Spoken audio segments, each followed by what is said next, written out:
كمالنا المرحوم مفتي إلاري بمجده معلوم. Bàbá wa Alhaji Agba lónìí abá yín dúpẹ́ lọ́dọ̀ Ọlọ́run, àwa náà bára dúpẹ́ lọ́dọ̀ Ọlọ́run. Bí mo bá jí láàárọ̀ tí máa bọ́ sí mi lẹ́mìí ni wípé Ọlọ́run sì ni mo sọ gángan nú ilé yìí, ó tó lọ́pẹ́ fún yàn. Afa Ali ya khayra man halafa la khayra man khalafa ya khayra man khalafa lawla bi karamati jina bikum tahni'atan bi mawaddati. Baba chairman ẹ má bínú wájú afa wa láwà. Baba Ọlọ́run kó dákun ọjà dunu tẹ́ ná Ọlọ́run jí ẹ náà pẹ́. Àmín. A bẹ̀rẹ̀ Ramadan pẹ̀lú dùnú, ẹ kó wa wọnú ẹ̀, ẹ kó wa wọnú Ramadan náà, ẹ tún wá kó wa jáde, ẹ wá kó wa lọ lé ọba àlọ́ sóríire mẹ́. Gbogbo àwa tá a lọ bẹ̀ la bá dùnú wálé níjẹ̀ta. Ya khayra man khalafa lawla bi karamati jina bikum tahni'atan bi mawaddati. Gbogbo tí yẹn bá ní fi ṣe fàárí, gbogbo tó bá ń lọ máa fi ṣe fàárí pé mi ni mo nìyí, èmi ni mo nìyí, àwa tá a já dàbí yà ń ṣe fàárí, a sì ń dúpẹ́ pa àmọ́kòrò tó mọ́. Ẹ̀yin náà wá ní, ẹ̀yin náà ní, ẹ̀yin ní kòrò náà, ẹ̀yin náà ní, ẹ̀yin lẹ kílò ọ̀nà fún wa. Ya khayra man khalafa lawla bi karamatin jina bikum tahni'atan bi mawaddati. Ẹjọ́ ogún títóbi ńláńlá bọ́ sí yín lọ́wọ́, Ọlọ́run fòore ńláńlá lé yín lọ́wọ́, ẹ wá mánéjì oore náà, ẹ wá rí i lò tó tún wá dùn jù yìí tí ń bọ̀ tẹ́lẹ̀ lọ. Àmọ́ dúpẹ́. tahni'atan bi mawaddati jina bikum tahni'atan bi mawaddati ya khayra Àfàlí man khalafa al-ula bi karamati. gbogbo ń tọ́lọ̀ ń ṣe fún yín ẹ̀ẹ́dẹ́kùn ní Allahu Akbaru. Bíyàn bá bíyàn níbi tó tóbi pé àwọn ńláńlá ló bí, kódà gbogbo àdúrà tẹ́lómi máa ṣe pé Ọlọ́run jẹ́ ara ẹni rẹ bí wa, ẹni ó bí ọ ti bí ọ náà, ó ti léètì, Ọlọ́run jẹ́ àríyá rẹ bí wa, Ọlọ́run jẹ́ orí bàbá rẹ bí wa, àwa dúpẹ́ pàárí bàbá rẹ bí wa. Ya khayra man khalafa lawla. Ẹ̀yin Ansarul-Islam, ẹ̀yin ìyá, ẹ kíra ń gbé ẹkú eríire. tahni'atan bi mawaddati jina bikum tahni'atan bi mawaddati. Nígbà tá a wọnú Ramadan, ẹ fi alọ́kàn balẹ̀ pa àparí ẹ̀ láyọ̀, àparí ẹ̀ láyọ̀, a tún bẹ̀rẹ̀ sí tasawal, àparí ẹ̀ láyọ̀, àwa lọ dúpẹ́, àwa parí gbogbo ẹ̀ sójúde Alhaji Agba lẹ́ni. Kọ́dà èmi náà bára mi dúpẹ́ lọ́dọ̀ Ọlọ́run. Gbogbo khayra man khalafa lawla bi karamati. ẹ̀yin lẹ jogún agbádá ńlá tẹ̀ wá fi wọlé ẹ̀ ló ń lòkulò. tahni'atan bi mawaddati. Àṣeyọrí tó ga tẹ́ ẹ ṣeun ní gbogbo jàmáà wa kí yín lónìí pé eléyìí ò ní jáse mọ́. Ẹ̀yin náà lẹ́sẹ̀ mi Ali bàbá náà ni wọ́n sẹ̀ mí. Ya khayra man khalafa al-ula bi karamati jina bikum tahni'atan bi mawaddati jina bikum tahni'atan bi mawaddati. Ẹ̀yin jàmáà wa la khayra fi rajulayn. La khayra fi rajulin bila husni sana. Ìwọ tí wọ́n bí ire tó tóra rẹ bí sí ọ̀rẹ́, لا خير في رجل بلا حسن سلام. àwárí dáadáa rẹ káàrí dáadáa kan pè mọ́ àfàbùrú kò pé ọ kò ní padà lẹ́yìn. لا خير في رجل بلا حسن فنا حر بلا تحصيل أدبية يدفع بلا تحصيل أدبية. ìjàmá kọ́dà àwọn bàbá wa tá a bá wọn ni kò ní ládàbí bí wọ́n bá léyìn ò ní ládàbí wọ́n yẹ̀yẹ́ rẹ̀ tán wọ́n bá ní kò ní ládàbí ìwọ ọmọ tí wọ́n bí tó ní ládàbí sí ọ. لا خير في رجل aláòdè rẹ ọmọ yẹ̀yẹ́ ni ọ́. حسن فنا حر بلا تحصيل أدبية. àfàálì لا خير للأولاد. لا خير للأولاد. bàbá wa di international missioner. قاطع صلة بركاتكم جمت لنا من نصرتي. bàbá wa fàgbà قواكم الله. ìta wà ń dúpẹ́ sí ọ̀rọ̀ mi lọ́rùn báyìí kí ló ké لا خير. لا خير للأولاد قاطع ظلة بركاتكم جمت لنا من نصرتي. bàbá wa chairman mẹ́ta lọ́mọ ìran mẹ́ta lọ́mọ tí wọ́n wá bí sáyé èyí tí wọ́n bá jẹ́ fáwọn tó bí ọ lọ́sọ̀ọ́ èyí tí wọ́n bá jẹ́ fáwọn tó bí ọ alákọ̀ọ́kọ́ ni máhíkù àlìmáhíkù ọmọ tí wọ́n bí tọ́wọ́ bá ogún bàbá rẹ̀ ńlẹ̀ ó sì bá ń tọ́ dá ńlé fa ó sì bá nǹkan sì dùn ńlé fa máhíkù lọ́ba débẹ̀ tán lọ́ba parí ọba bàjẹ́ yanyan. لا خير في رجل بلا حسن الثناء بلا تحصيله أدبية. لا خير للأولاد قاطع صلة بركاتكم جمت لنا من نصرتي. بركاتكم جمت لنا من نصرتي. ẹnu fàárí èmi mo jogún agbára lọ́dọ̀ bàbá mi èmi mo jogún èyí èmi mo jogún eléyìí nìkan ló ń ṣe kí ni wọ́n ṣe kúnṣẹ́ bàbá tiẹ̀ máhíkù ọmọ tó dé tó jogún dáadáa lọ́wọ́ bàbá rẹ̀ tó wá bá dáadáa ọ̀hún jẹ́ ọmọkọ́mọ nù ẹsẹ̀ sí ọ sí bíísà ẹsẹ̀ sí ọ. لا خير في رجل بلا حسن الثناء حر بلا تحصيله أدبي. àfàálì gbogbo ẹ̀ náà níyẹjú. للأولاد قاطع صلة.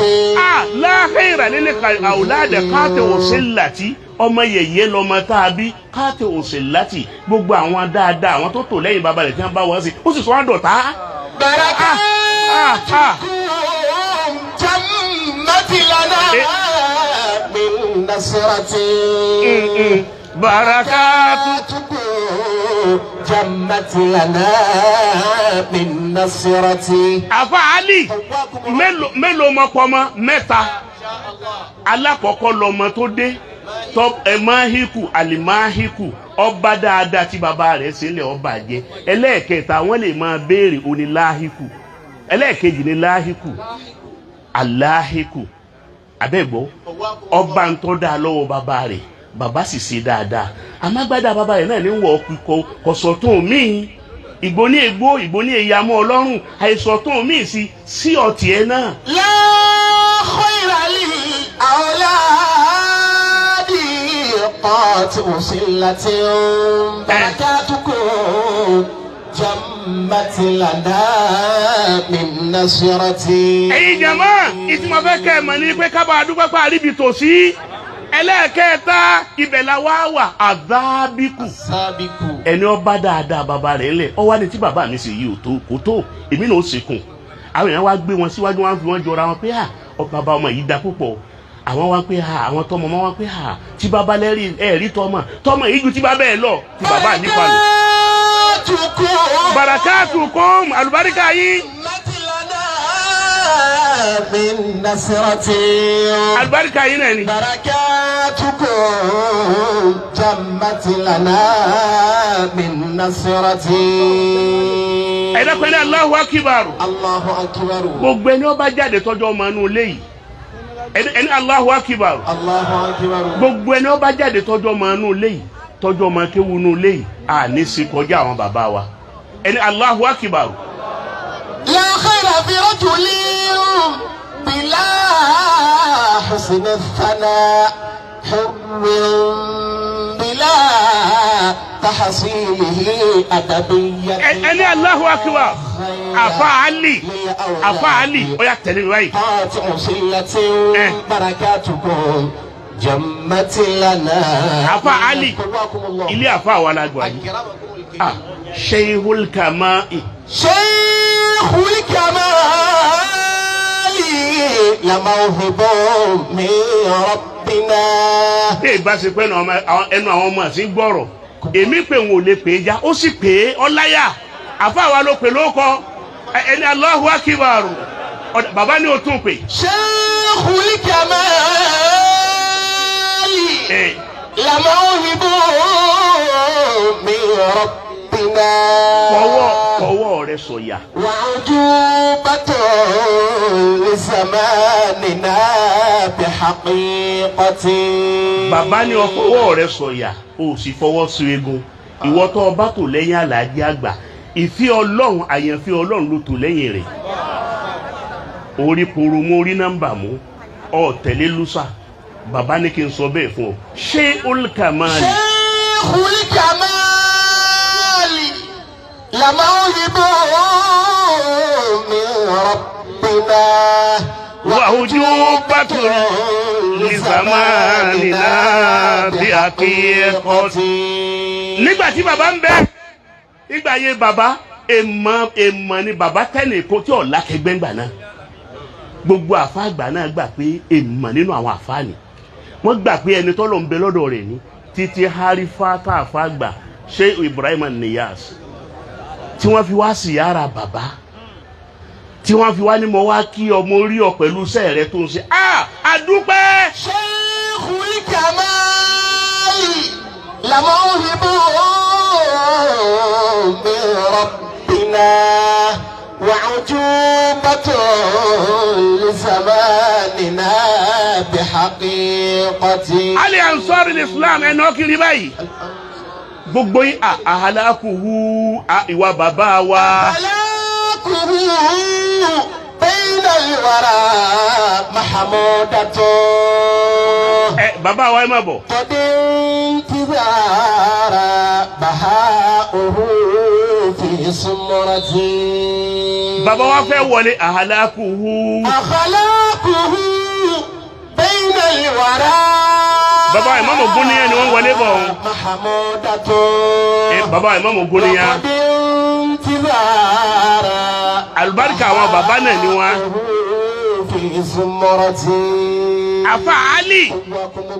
Afa Ali iṣẹ́ bàbá wa. ọkọ̀ jáǹtà àfẹnú ròyìn fún yàn.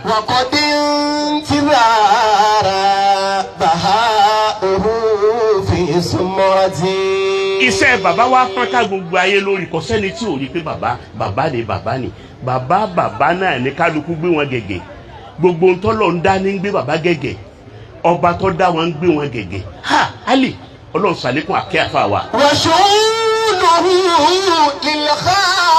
lil-khariji yatagayatun wa fi'aluhu maqbulatun bi jamilatin. àfa ẹ̀dá pẹ̀lú Allahu akibaru ẹ̀sọ́ bí tó kù tí àbálà yẹ sí kò sí o. ìta ń sọ náà ni pé gbogbo ẹ̀yin tẹ́ ń tẹ̀lé bàbá akú eríire o àwa tá ń bẹ lẹ́yìn bàbá akú eríire o wasunuhu lil-khariji غاية. bàbá tọ́lọ̀ ń dá mà nílé ó dá wọn mọ̀ níta ó dá wọn mọ̀ lóko ó dá wọn mọ̀ lẹ́yìn òdì ń bò wọn ò tí ma bàbá. وفعاله مقبولة بجميلة. gbogbo sẹ́wọ̀n yẹn lọ́lọ́wọ́ wa ni mo gbà. فسر علينا. سر علينا سر علينا. شبهه من أمتي. bọ́ọ̀ bá fẹ́ dìnnà yẹn ọ̀rọ̀ mi tí mo ń sọ yìí o lè fẹ́ dìnnà yẹn rẹ̀ sírí alẹ́ yìí náà wá sàlàyé ẹni tó fi fún wa ẹni tọ́jú ọrú wọn. فسر علينا شبهه من أمتي بسلوكه قد فاق كل بنية. nígbà tí n fi kálámù kọ kínní yìí. فسر kódà ń bẹ lọ́nkọ́ sọ́nà ọlọ́run kọ́kọ́ mi ní tí kò ní. sírí alẹ́ yìí náà. شبهه من أمتي. bẹ́ẹ̀ni. بسلوكه قد فاق كل بنية. bàbá tọ́lọ̀ ń gbaṣẹ́ rẹ̀ pẹ̀lú àníyàn rí gbogbo sẹ́wọ̀n yẹn yẹn bí ní ìyá pẹ̀lú àníyàn tó dáa wọ́n wá sọ ọ̀ka bí rí ọlọ́run wá ní wọ́n lẹ́yìn rí nansi nankan nankan namba ntí kálukú wa bá ṣe làákàn yìí tá a bá ṣe làábà. يا من له عين النسير مكرر أرني مثال زمرة الأدبية. omi ló tún wá gùn. يا من له عين النسير. ìwọ tó lójú rí náà tó àmọ́ fojú rí nǹkan tójú rẹ̀ máa rí ntọ́da ìwọ tójú rẹ̀ máa rí ntọ́da àríní. مثال زمرة الأدبية. ẹjẹ jọ wí àríní. مثال زمرة الأدبية. àwa àdàbíyà home and abroad lẹ́gbẹ́lẹ́gbẹ́ lọ́gbàlọ́gbà farú wa jáde tó bá rí bí irú wa lọ́mọ akéwú farú wa jáde láfàárà kése fàárì ọlọ́run ló ṣàánú wa àánú ọlọ́run ni ìtọ́lọ́run bá ṣe fún nìyẹn máa dúpẹ́ lórí ẹ̀. أرني مثال زمرة الأدبية.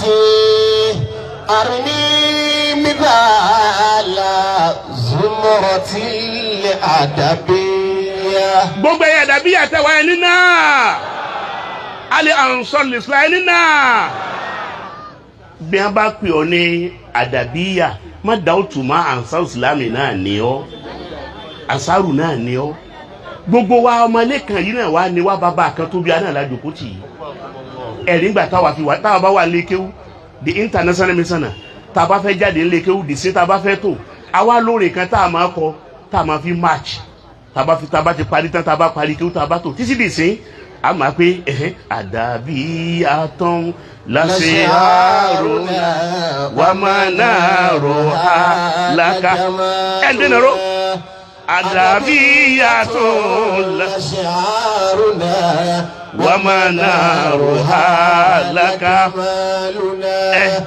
فمثيله ولا يرى بشرى لنا وهناهنا من شيخنا. àfáàlì farabalẹ̀ ilé kéwù la wà bọ́ọ̀ bá ti ń kọ́ àmọ́ bọ́ gbé gbogbo ọmọ Adabiyyah tó jẹ́ pọ́ ọmọ Adabiyyah ní ọmọ kéwù bíi tèmi ń dènà rókájọ́ ọmọ gbé Adabiyyah baba kọ̀kẹ́ yín sà màmá náà rò lákà máa lónà Adabiyyah ẹ̀dá pẹ̀lú ìdúró lákà máa lónà. فلا يرى بشرى لنا وهناؤنا bàbá ìjòkó ẹ dákun بشرى لنا وهناؤنا أدبية لسهارنا ومنارها أويا Adabiyyah lasiharuna wa manaruha lakama Ali من شيخنا وسعيمنا تاج الأدب لما لا سنة أخلاقه محمودة يعلو بها أهوالنا من كان خلاص وعلومه ẹ bá sì jókòó ìgbádùn متورعا Afa Ali ńlá sí àrùnà wà mànàrù mọ̀fàlájà àgbàbí ọjọ́kó ọ̀dà bá náà ẹ̀dá pẹ̀ ní Allahu Akbaru Adabiyyah ni wa ó sì náà ní sí àrù wa ó ní ọ̀brẹ́là wa tá à ń gbé káàkiri gbogbo ayé àdánwò tí ó sì fi bá wa tá a fi kira wa mọ́ nǹkan mi Ọlọ́run má jẹ́ bá wa mọ́. àmín. Sámi dáadáa bí wọ́n bá bí yàn lé kan tí bàbá rẹ̀ bí wa ọmọ wa bẹ lọ́n pé n tí ó kó kọ̀ mí dà tí ó yọ mí kú lọ́mọ ilé yìí Ọlọ́run má jẹ́ ọmọ tọrọ bẹ́ẹ̀ àwa náà ń tọrọ pé n tí ó yọ kọ́ wa kó nù ilé Alhaji Agba Ọlọ́run má jẹ́ bá wa. àmín. Afa Ali ó kẹ́ àyà kan dákun súré kí àyà kan. A'udhu billahi minash shaitanir rajim. Ọ̀rọ̀ bàbá ṣe wá rí báyìí àdéhùn ọlọ́ni. Bismillahir rahmanir rahim. Man amila salihan. Man amila salihan min dhakarin aw untha wa huwa mu'minun. فلنحيينه حياة طيبة بني ولنجزينهم أجرهم بأحسن ما كانوا يعملون. ẹni ó bá dàrú mọ́ lọ́wọ́ pé ọ̀rọ̀ bàbá ṣe wá rí báyìí gbogbo ẹ̀ sì wá ń dá tẹ̀léra báyìí kò gbọ́dọ̀ má rí bẹ́ẹ̀ tọ́lọ́lọ́run ti ṣàdéhùn rẹ̀ kalẹ̀. Ọlọ́run wá wípé mọ́ni àmìlà sọ̀ọ́lẹ́ ha. min dhakarin aw untha wa huwa mu'minun. ẹni ó bá ṣe dáadáa nù yín o ọkùnrin ni àbóbìnrin ó wá ṣe dáadáa sọ́dọ̀ àwọn Ọlọ́run. ẹ wàjọ dáadáa tí bàbá Alhaji Agba sọ́dọ̀ ẹnì kọ̀ọ̀kan wa gbogbo àwa tá à ń sọ apá agbádá ọ̀pọ̀lọpọ̀ àwa alágbádá lónìí tá à ń débì kan tá à ń gbowó kùnà tá à ń lọ Mẹ́kà ọ̀fẹ́ tá à ń gboko ọ̀fẹ́ tá ń lọ umura ọ̀fẹ́ alibarika Alhaji Agba ni adébì kan wọ́n mọ̀ palẹ̀ mọ́dé wá palẹ̀ Alhaji Agba fẹ́ dé adé ìlú mi ìlú ńláńlá ẹnu pé àwọn ọmọ Alhaji Agba dé mọ́jọ́ tó máa sọ̀rọ̀ yà ìmọ̀jà rè. mani amila salihan min dhakarin bàbá ni wọ́n rán mi lọ. adúmọ̀ ní Muhammad gbogbo wa yìí wọ́n wà á wọlé ẹlòmíì pé ta ló bí wọn ò ní lẹ́yìn àfàjáde ọwọ́ inú ilé yìí lálùbáríkà lọ́wọ́ ọ̀rọ̀ rẹ̀ ẹlòmíì dá ọ̀tẹ̀rí mìíràn wọ̀yà yín nìdùnnú délé wọn àdúgbò tí ọba sí Alhaji Agba ń bẹ ilé yòówù tí ọba sí Alhaji Agba ń bẹ kéda tó kọ́dà bọ́ ọba wọ̀lú kan tó ọba Alhaji Agba ń bẹ kékòkún tó bí wọ́n wo sáà fún ọ kókún irọ́ wọn ń pa àfi kálùbáríkà Alhaji Agba ọmọ bẹ́ẹ̀ bẹ́ẹ̀. من عمل صالحا من ذكر أو أنثى وهو مؤمن. Ọlọ́run wa ni mọ́ni àmì ẹni yòówù tó bá ṣe dáadáa. من ذكر lọ́kùnrin ni. أو أنثى. àbójóbìnrin ló fi ṣe dáadáa. وهو مؤمن. tó sì jẹ́ mú tọ́gbèmí Ọlọ́run ọba gbọ́ ẹ wá gbàdéhùn tó lọ sí. فلنحيينه حياة طيبة. ọlọ́lá kọ́kọ́ tí kò ṣe fún ni pé gbogbo tí ó lónú àgbésí ara yìí dàkan rú ma lọ́wọ́ mbẹ́ àdídúró gbogbo tí ó lónú ayé yìí níjẹ́ kan dàrú ma lọ́wọ́ mbẹ́ ẹ wò ó bọ́lọ̀ ṣe tó ètò ìgbésí ayé àfa wa bàbá wa Alhaji Agba ẹ wò ó bó ti tó ní bíbí ẹ wò bíbí só ti yé jàmá ẹ tún wá wo ti kéwú ẹ wò ti lé kéwú ẹ wá máa wo tìlú ẹ wá wo ti gbogbo àgbáláyé ẹ wò bọ́lọ̀ fàlànà ìyànnàhù hayatan tayyibah. فلنحيينه حياة طيبة. The international missioner afawa ولنجزينهم أجرهم بأحسن ما كانوا يعملون. ọlọ́ni gbogbo ẹni ọba wá ṣe nǹkan dáa láyé ẹni ọba rí dáadáa ṣe láyé tó ọ̀rábọ̀ rẹ jẹ́ fẹ́mi ọlọ́run gbogbo tí mo ṣe fún ọlọ́run bó ti wò ó pọ̀ tó sẹ̀kún ni o kì í ṣe sẹ̀rí bọ́ ọba tó wá dọ́dọ̀ mi فلنجزينهم أجرهم بأحسن ما كانوا يعملون. gbogbo ntọ́ wá ṣe tọ́jẹ́ tó dá ńláyé àwọn akó ẹ̀san rẹ̀ fún kọjá ntọ́ ṣe. ولنجزينهم أجرهم بأحسن ما كانوا يعملون. a jẹ́ pé àwọn ọmọ Alhaji Agba àwọn ọmọ inú ilé yìí ká fọkàn balẹ̀ pé bàbá wa wà láàyè ìdùnnú bàbá wa wà láàyè gbádùn àtàwọn àfáà wọn àfáàgbà ìwọ la fẹ́ sọ ń pa tiwọn náà bàbá tó lò 38 years láyé tí wọ́n wá ṣiṣẹ́ tíṣẹ́ náà wá parí mọ́ ọ wá kárí gbogbo ayé irú achievement great achievement bẹ́ẹ̀ rírí ẹnìkan kódà ànábì ọlọ́ àwọn ànábì yìí sáré lóhun tó kéré jù 33 years is it not 33 years lolo àfà tọ́lọ̀ ń gbé dìde kan wá ló 38 years ọwá ṣe iṣẹ́ náà wá kárí gbogbo ayé àfàgbà. من كان أخلص نيته وعلومه مصباحنا متورعا متفننا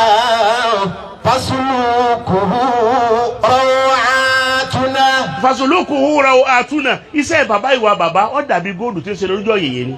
ومصمتا أعداءنا. bàbá wa Alhaji Agba adúpẹ́ bàbá wa Àfàgbà adúpẹ́ fún yín ọlọ́run tá a fẹ́ kó fi rọ́pò fún yín àlìjẹ́nà ni ìtẹ̀sẹ̀ yìí pọ̀ lára wa ọlọ́run bá àfàlìjẹ́nà rọ́pò fún yín àfàánù rẹ̀ bí ọ́ kùránì tá a wá ké tá a ìparí wa sọ wípé mani amila zaliha min zakarin aw untha wa huwa mu'minun. mo fẹ́ kí n yanjú padà yà náà. falanuhyiyannahu hayatan tayyibatan. wala najziyannahum ajrahum bi ahsani ma kanu ya'malun. wala najziyannahum bi ahsani ma kanu ya'malun. ẹ̀san tó dájú tí wọ́n ṣe lọ làwọ̀ ọlọ́run láwà san wọn. aluma nabi Muhammad sallallahu alayhi wa sallam. bàbá wa Àfàgbà tá a wá jókòó lójúde wọn etí kálukú wa ń wáyà yìí náà ni pé èmi náà fẹ́ ṣoríire mo fẹ́ káwọn ọmọ mi ó ṣoríire mo fẹ́ káàrọ̀ ọmọdọ́mọ mi ó ṣoríire bàbá ní ẹ fọkàn balẹ̀ yín ìyá ẹ̀yin náà ń parí tàwọn ọmọ yín nù ọlọ́run ọjà ọmọ yín yàn kí wọ́n yanjú àlùbáríkà nu lẹ́tà wà yìí tí wọ́n ṣàdúrà ń bẹ̀ kẹ́lẹ̀ kọ́ wá pàdánù rí wọ́n sọ fún yàn pé máa lọ àṣírí rí ó bò kọ́ mọ́ bò rí wọ́n sọ fún yàn pé máa lọ fọkàn balẹ̀ kọ́lọ̀ máa fi ń tọ̀ lọ́kàn balẹ̀ ló lé yìí rí bàbá ló gbogbo iná lọ́rọ̀ wọn fọkàn yín balẹ̀. àmín. ẹ dákun sí àmín náà. àmín. àfàlí Àfàgbà gufranaka rahman. ya rabbi faghfir warhamna li'usulina tajul adibi wallabibi barayati. ridwanaka rahmanu. ridwanaka rahmanu lilmufti alwara dhul majdi wal ulya zainu libalidati. mo bá wí yìí tán mo bá ṣàdúrà yìí tán kí n gbé máikrófóònù kalẹ̀ adúpẹ́ pé wáàsí tí bàbá wa kó wa sùdí láti gbà tá a ti bẹ̀rẹ̀ àwẹ̀ adúpẹ́ wípé àwọn náà wọ́n ti kó wa wọlé wọn tó kó wa jáde bàbá sì ń fi wá lọ́kàn balẹ̀ pé àwa tá a pàdé tọdún yìí náà látún pàdé lẹ́ẹ̀mí mo fohùn àbàbá àtàlùbáríkà àbàbá mi wí bẹ́ẹ̀ fún gbogbo wa pé àwa tá a jẹ́jẹ̀ mọ́ àwọn lọ́dún yìí náà látún jẹ́jẹ̀ mọ́ àwọn lẹ́ẹ̀mí kódà bàbá náà ní kọ́lọ̀ ń wọlá yín àwọn táwọn sọ tọdún yìí náà ní káwọn ó ṣe tẹ̀mí. ridwanaka rahmanu lilmufti alwara. ọlọ́mọba ayọ́nu sáfà wa bàbá wa Alhaji Agba العليا زين البلدة.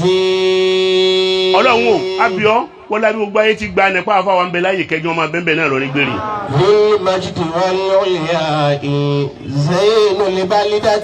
Bàbá tí wọn ò ríra wọn bàbá tẹ́ pé wọ́n ní nǹkan lójú wọn tí wọ́n sì dìnnà yẹn rẹ̀ pa wọn jẹ́ nǹkan kan. بالمجد والعليا زين البلدة. ẹwà àfáàní ẹwà wọ́n máa sin ẹwà sáfiwájú àwọn tàná ni ẹwà wọ́n máa sin. Mo fojú mi rí lérí social media tọmọ kan jáde tó lójú ànábì Musa àbí Isa lọ ó ló ń jù lọ oníkọ́dà bí òun kò sí tóun lè ṣe indẹ̀ ń sọ ń ṣe ń kọ̀ǹfàmù ẹ̀ wo nǹkan ó lóun ò lè kú nǹkan wáyé ni òun ò ní kú.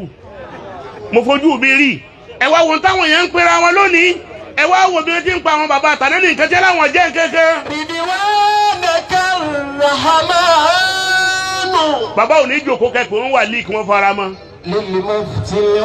Tó ń ti bẹ́ẹ̀ ti jẹ́ wà níyì Ọlọ́run tọ́lọ̀ ń tẹ́wọ́ gbà ní wọn wá ní pé wọn ò ní pè yín wọn ní pé wọn wà líìkì wọn fara mọ́ nítorí pé wọ́n fẹ́ kó rí báyìí lónìí náà ni. Àfà yìí máa rà fa ànáfsà òwà dá àwòlá gbogbo àwọn tí wọ́n ń wora wọn lókè pa àwọn jẹ́ nǹkan níbi kò símọ́ náà wọ́n padà sí.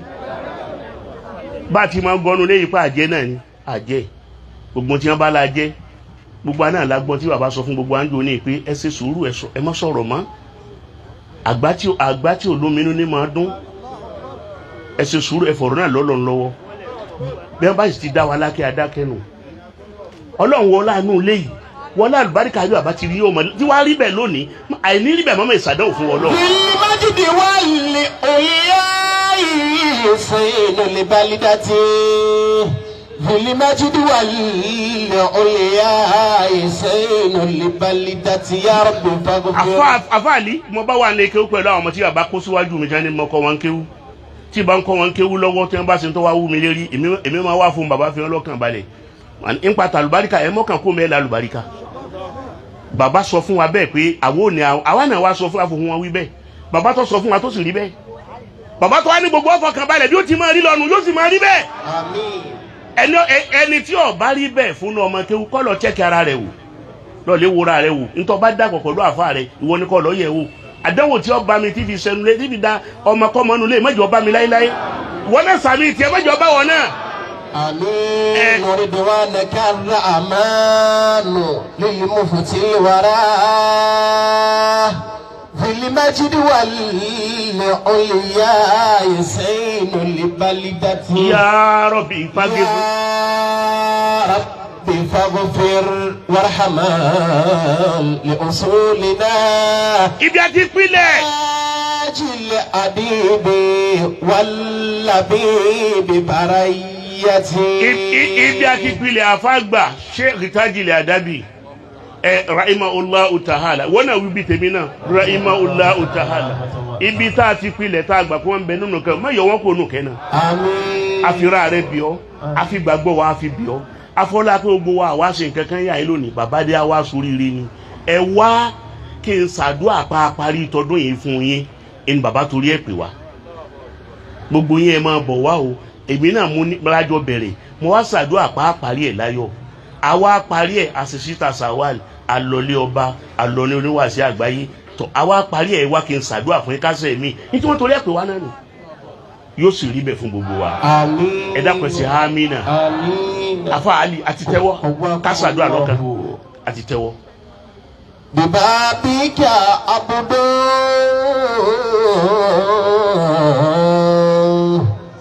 min abidika muznibu كثير الخطايا جاء يسألك العفو tó ń wí lẹ́ẹ̀kan sí kálíbà àmọ́ tó ń wí. ببابك عبد من عبيدك مذنب. gbogbo wa tá a dúró yìí ọlọ́run wa wà lójú ọ̀nà yẹn tá n kan lẹ́kún o. كثير الخطايا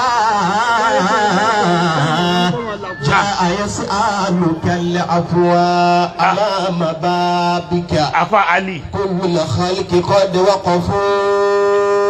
wọ́n ní bàbá oní àgbáyé tí mo dá kan wọ́n tún wá mówó rẹ̀ wá. وهم ينادون يا فتاح يا صمد. rí kéèyàn ó sórí lọ́dọ̀ àgbáyé ẹni àgbáyé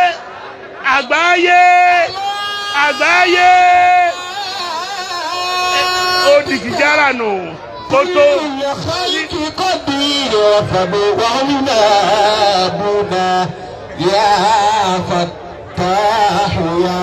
ẹ̀yin ìyá wa bàbá ní kálíbà yìí pé àmọ́ àmọ́ bá àbí ká gbogbo alákùnrin síwájú ojú ọ̀nà Ọlọ́run. gbogbo wa láti rọgbọ̀pọ̀ à ń yíra mọ́lẹ̀ lọ́dọ̀ rí Ọlọ́run báyìí. يا فتاح يا صمد وهم ينادون يا فتاح يا صمد. ẹni Allahu Akbar afa Ali ìgbà tẹ́mi ọwọ́ mádìlẹ̀ kàmálí bó mo so ti sórí ire tí mi délé ọ̀dọ̀ àgbáyé bàbá tí wọ́n fi mélé lọ́wọ́ ni bàbá wa aláṣẹ lọ́wọ́ àfà mi lọ́njọ́ náà lásùbà àjọ náà wípé Alhaji ọmọ yìí ẹni Allahu Akbar Jamiu ní jẹ́ wọ́n ti mú un wá ajíwòlì só ti ṣèdánwò fún ẹni Allahu Akbar máa mú lọ kíláàsì tó bá wọ̀ mọ́ wá gbéríire kú òun bẹ́ẹ̀ Ọlọ́run bàbá Ọlọ́run mọ́jẹ̀ ráre.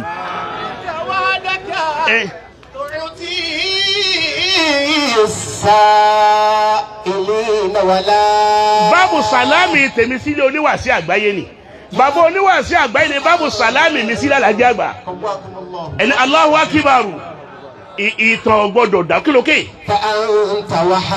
ìwọ Ọlọ́run wọ bá so.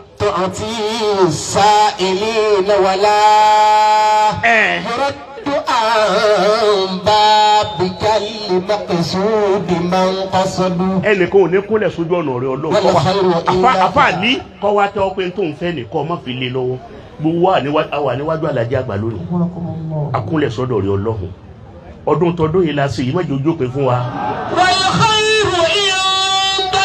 èyí ń gbọ́ òun tí bàbá ni o.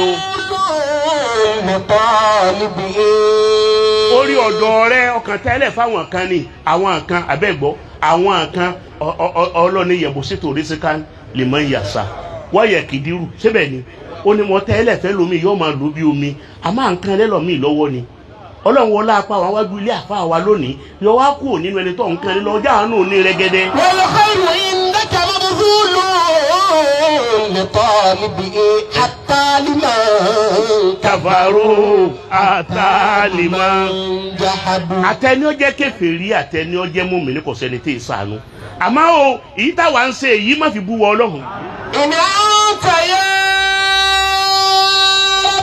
Ini anta ya Rabbi tá a bá bẹ̀rẹ̀ lọ́wọ́ wọ Ọlọ́run. ọ̀sẹ́ni alẹ́jí rẹ̀ bẹ̀ sí tí ó wá síjú wa tó.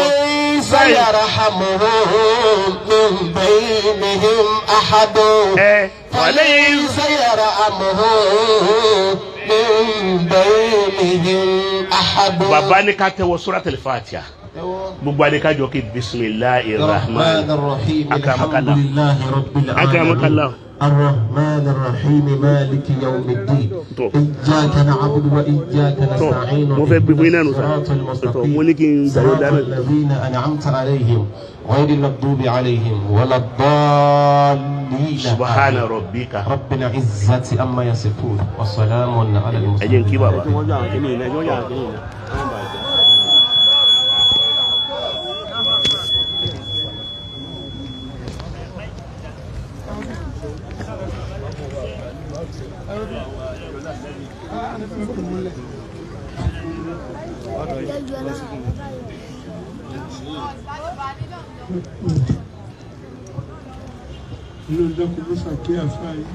Àmín.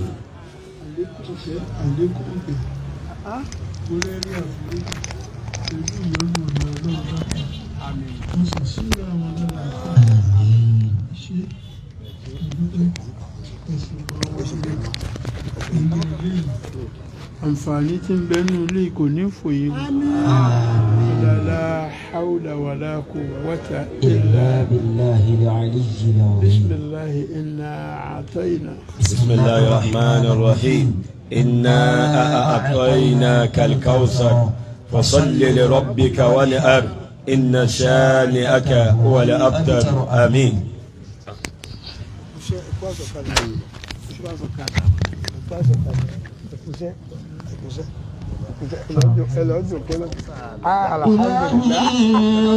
ليس لي إلا كأونا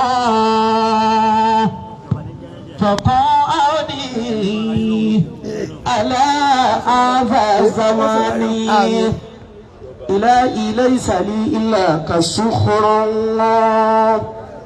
فقل صخري إذا خلت اليدان فقل صخري إذا خلت اليدان إلهي ليس لي إلا كحزن فقل حزني إذا رامي قماني فقل حزني إذا رامي رماني إلهي ليس لي إلا كإز فقل إزي فقل إزنا لأماني فقل إزنا لأماني إلهي ليس لي إلا كجاه فقل جاهي إذا هاجر أجاني فقل جاهي إذا هاجر هجاني إلهي أنت تعلم ما بنفسي وتعلم ما تجيش بي لجناني فتعلم ما تجيش بي لجناني أبلي يا رحيم رضا وإلما إذا ما زال قلبي أو لساني إذا ما زال قلبي أو لساني.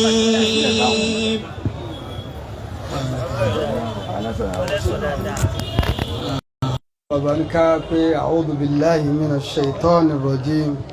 بسم الله الرحمن الرحيم. أعوذ بالله من الشيطان الرجيم. بسم الله الرحمن الرحيم. الحمد لله رب العالمين الرحمن الرحيم مالك يوم الدين. الحمد لله رب العالمين الرحمن الرحيم مالك يوم الدين. اللهم صل على سيدنا محمد وعلى آله وصحابه وسلم. اللهم صل على سيدنا محمد وعلى آله وأصحابه وسلم. آمين. آمين. adúpẹ́ púpọ̀ lọ́dọ̀ Ọlọ́run.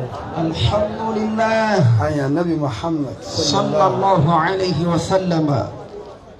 gbogbo wa tá a wà níwájú àwọn bàbá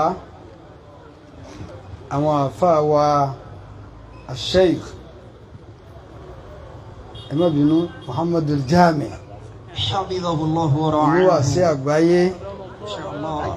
àfáà wa AJIJOLA ANABI ìmáàmù àgbà nílùú wa ní Àpọ̀ inshallah. chairman nataisi ní gbogbo Kwara principal wa lágbàkú adamallahu hayatahu. ọ̀kanú àwọn oníwàásí nílé rédíò ìyọ́mọ̀ ká lọ wọ́n wá dé ọ̀rẹ́ àwọn chairman wa wa ra'ahu. èyí tó wá dé gbogbo ẹ̀ ládé ni ọmọ Alhaji Agba àwọn bàbá lẹ ẹkùṣẹ́ òde yìí gbogbo wa rí i pé àmọ́ wa rẹ́gísítà àlùbáríkà wa ń bí ni ẹ sì jíṣẹ́ náà dáadáa àwọn bàbá wa ṣàdúrà kan fún yín pé àlùbáríkà nù ilé yìí yóò mọ̀ tẹ̀lé yín lọ. àmín. ẹ bá wọn Alhaji ẹ ṣe àmì dáadáa kí àmì ẹlẹ́ẹ̀kẹta ọlọ́run jù rí bẹ́ẹ̀ gbogbo ẹni ó ṣe àmì náà ọlọ́run jù rí bẹ́ẹ̀ ọ̀sẹ̀ fẹ́ni kọ̀ọ̀kan. bàbá akíyín púpọ̀. Akramakumullahu al-karim. Àwa akíyín ni gbogbo àwa ọmọ yín wá sí ọjà lálẹ́ lábẹ́ alága wa Alhaji Muhammad Mudi Bọ́láńtà Hafidhahullah. àti gbákejì wọn Alhaji Abdullahi Apala Ar-Rajulu Salih Alhaji wa oníyanjú gbogbo wa àti àwọn ìyá wa tààjọ́ ń jòkó wa wá kí bàbá pé ẹ kú ilé o ẹjá papọ̀ fẹ́ ẹ kú ilé o. Alhamdulillah. Kódà àtàwátà ìwọ́ wà sí alẹ́ náà ẹjẹ́ àjọ kí wọ́n pé ẹ kú ilé.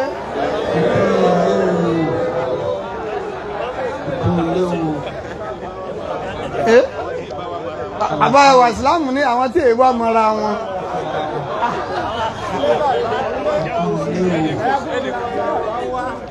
Bàbá Akramakumullah.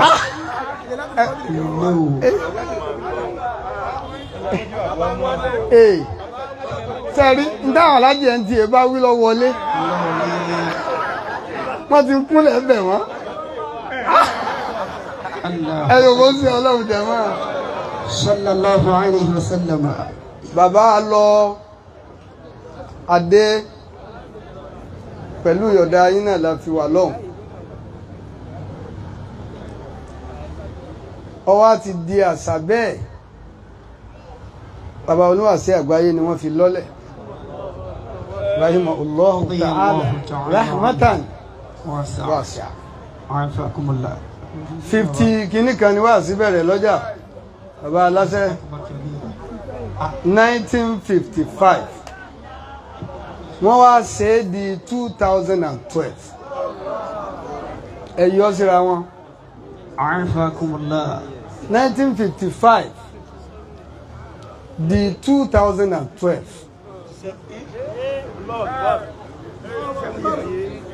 1955. Alhaji bàbá fìlà ẹ máa bọ̀. 57. Kárin ọmọ tó wọlé ọkọ ńgbà náà ló ti di grandma.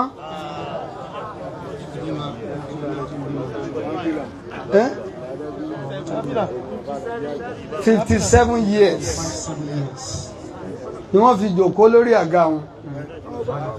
Kò wá sí ọdún kan tí wọ́n pajẹ ọdún tá a pè wọ́n pajẹ lọ́dún kòró àwọn òṣìṣẹ́ láyé mọ́. La ilaha illallah. Kò wá bẹ́ẹ̀ bá wá parí wá sí báyìí nígbà táwọn bàbá di èrò Ìlọrin yányán tí tàfsírì ọ̀wáyé lẹ́kọ̀ọ́ mọ́ tí wọ́n ń ṣe nílọrin bàbá wa bẹ̀rẹ̀ bàbá introduce Sítù Shawwal. Sítù Shawwal ni bàbá wa níjọ́ ẹlẹ́ẹ̀kẹfà yìí mọ̀ lọ parí sílé àfáà mi gbogbo wa là wá tẹ̀lé bàbá kó wa lẹ́yìn lọ ilé àfáà wa àwa ṣe lọ́dún kìíní ọdún kejì nígbà tí ó fi dọdún kẹta bàbá oníwàásí àgbáyé náà rò pé àwọn lọ bàbá ọba lọ́rin wá ní 25 ẹ̀sẹ̀ ṣéwù náà dáadáa ṣéwù wallahu ya'simuka minan nas لا la تخاف takhafu دركا darakan wala ولا takhsha wala تخشى hawla. ولا قوة إلا بالله. Bàbá wa darí ilé àmọ́ wa lọlé ọba bá darí tán a wà padà wá bí láàárọ̀ níjọ́ kejì pé bàbá ẹ kú léwu bàbá ẹ kú léwu náà làwa ṣe. Alhamdulillah. Àmọ́ àwa wá fi kún láyé bàbá wa Sheikh Mahmoud Alfanla alumata ní àlìjáná ni ojú wọn wà. Àmín. Bàbá aláṣeyọrí yẹn wá ní àgbọn lọlé bàbá oníwàásí àgbáyé ọba ti dijọ́ kejì tá a kó lé ọba. Bàbá chairman wọ́n ti ń ṣe bí wọ́n ṣe máa ń ṣe. Wọ́n ti ń ṣe àwọn làgbà látọ̀. oníwàásí àgbáyé ni Allahu akbar kabira. ẹlẹ́ẹ̀kẹta tún dé. Ó ti pọ̀ ó tó ní mẹ́jọ. làjá àdàbíyá fálẹ̀ yẹn tẹ́kìlá àṣáyé. ولو لم يكن في كفه غير روحه làjá àdàbí. لجاد بها فليتق الله سائله. Dákun má máa dákun oníwàásí àgbáyé púpọ̀ lérí Alhaji Bọ́lá.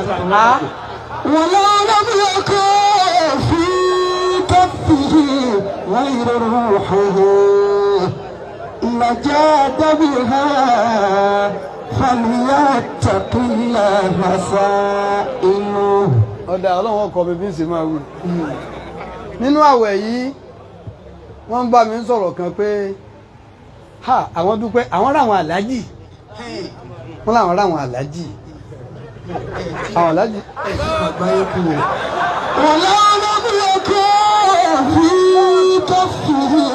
غير روحه لجاد بها فليتق الله سائله. wọ́n wá sọ gbogbo ohun tó wáyé láàrin àwọn.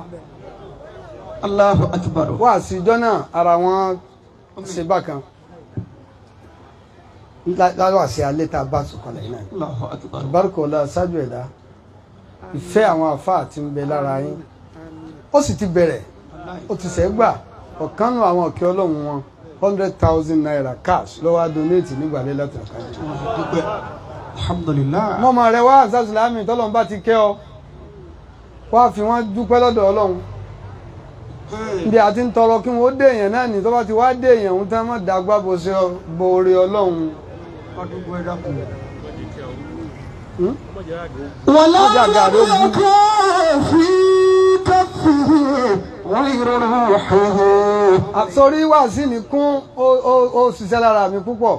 نجاد بها bàbá ikúṣẹ́. فليتق الله سائله. wọ́n ń sọ̀rọ̀ kan lẹ́ẹ̀kan ara bàbá fẹ́ kọ̀ mú ní mo lọ general láyé wọ́n ń tú máyíkù wọ́n ń tú sábíkù wọ́n ń tú láyíkù ń bẹ́ẹ̀ ọ̀kámọ̀ àbí ń kọ́dà láti mi níbù nìdí sàràfin kàmá علت برسول الله عدنانا كما علت برسول الله عدنانا. wọ́n ní sẹ́ẹ̀ mọ́ yin àwọn púpọ̀ báyìí ẹni ọba lójú òní mọ iyì rẹ̀ àfẹni tí tó bá ráfọ́jú àwọn kan kó gbẹ̀yìn bàbá wọn tí wọ́n bàjẹ́ ni. La ilaha illallah. tí kéwọ́ wàá di ìtàn nínú ilé wọn tí ò sí mọ́ nítorí pé wọn ò gbé nǹkan táwọn tó bí wọn gbé lọ́wọ́ bó ti tọ́ àti bí bó ti yẹ bẹ́ẹ̀ bá wá rọ́lọ́pọlọ kóyìn lójú ayé wọn a máa wí tàbá sí yàyìn. Allahu akbar. AJIJOLA ANABI àìdọ́sẹ̀. كما علت برسول الله عدنانا. bàbá ẹ̀jọ̀dá wá àní pè yín l'Ànábì. Allahu akbar. ọlọ́run ò tì ní jẹ́ wíbẹ̀ láíláí. àní pè yín bákan àmọ́ ìhà tẹ́ ẹ bá kọ sí kálukú ni kálukú ọmọ fi sọ̀rọ̀. kí ni wọ́n pe oníwàásí àgbáyé tí bàbá wa yóò ní gbà nísìn. أكرم به قد علا بنبن شرفي كما علت برسول الله عدنانا. ìfẹ́ sàròyé ṣebí náà ló dààmú Shehu Nasiru Kabara tó fi pa nábì ní bàbá. Jamakumullah. tó fi nǹkan kan lórí lára oṣù ọlọ́run ló fi pè é ní bàbá fúsùbí yadi. Tadarakini. Fa'anta abi. Ìwọ ni bàbá mi, ìwọ ni bàbá mi. Sọ láwọn tí wọ́n lé láwà ní òkúròrò yìí wọ́n fẹ́ kí n débi tí ń lọ. Ìdí ànábì ló wà láàrin wọn, ànábì gbọ́wọ́ mi mú. Lójú oorun náà ó sì gbọ́wọ́ rẹ̀ mú. Ó sì fàájò kó láyé nì. Ẹni ọba ti réwu rí tí bàbá bá ti yọ sí kò sí tí ò ní pè wọ́n. Ọba ti rí ewu rí tí wàhálà ti dé tí bàbá wa dúró báyìí. Allahu akbar. Ya Rasulallah. Máa ṣe dákun máa ṣe. Tadarakini fa anta abi. Gbogbo ẹ̀yin ìyá ẹ̀kúṣẹ́ àlùbáríkà ọlá aṣáájú ẹ̀dá ẹni tí ń nájà dùnú lọ́wọ́ lónìí kò ní korò. Ìwọ̀nà yóò tẹ́ fi nájà dùnú lọ́wọ́ lónìí. Inú ń dùn lára eléyìí, inú ń dùn lára eléyìí. Kọ́lọ́hun ò ní yí padà bí nǹkan mú. Àmín. Gbogbo èyí tó wá kù díẹ̀ ká tó pé bá ń tún yìí náà ṣe. Bá ń tún yìí náà ṣe. Ìyá aráfà ní ọdúpẹ́. Ọlọ́run ó yí padà. Àmín. Yóò sọ wọ́n di dùnú. ọlọ́run di àlùbáríkà yìí èyí tẹ́kọ̀ọ́ tí yìí ọlọ́run jẹ́ oyé èyí tí ìrọ́nà fún ọlọ́run jẹ́ ọlọ́nà lọ wọn kò ní í ṣe iṣẹ́ fún wọn ọ̀nà ni ó ṣe fún wọn àwọn tó wà nílé ọkọ ọlọ́run ó ṣe wọn pẹ̀lẹ́pẹ̀lẹ́ ẹ ṣé púpọ̀ bá a bá ti jòkó lọ́jà àgbo àwọn tá a jọ jòkó ni alájọ onígírísì ni alájọ ẹ̀mí ọ̀gá alájọ ẹlẹ́jà lábẹ́ màálìmọ́tò wa àgbà ìyá àmìra wa ni ìyá Fatima ìyá alájà ìyá túwó alájà wa adúmọ́tà ni gbogbo yín alájà ìyá màálìmọ́tò ìyá alúkútì ọlọ́gàá ìyá wa yà ẹ́ gbogbo ilé àbùdù lídìí aró sàwùtá gbogbo wa tá a jọ ń jòkó nílé ọmọ alájẹ ẹlẹ́ran gbogbo yín pátá tá a jọ jòkó àti gbogbo wa náà tá a jọ jòkó yìí ọlọ́run jẹ́ àpéjọ dúpẹ́ ìdùnnú alájà wa Saliha wọ́n dákun yóò jẹ́ àjọ ẹrú ọlọ́run dáadáa ni ẹrú ọlọ́run ni ọlọ́run jẹ́ àjọ ẹrú bó sí ọlọ́run jẹ́ náà owó la wá ná ń bí àlùbáríkà la wá rà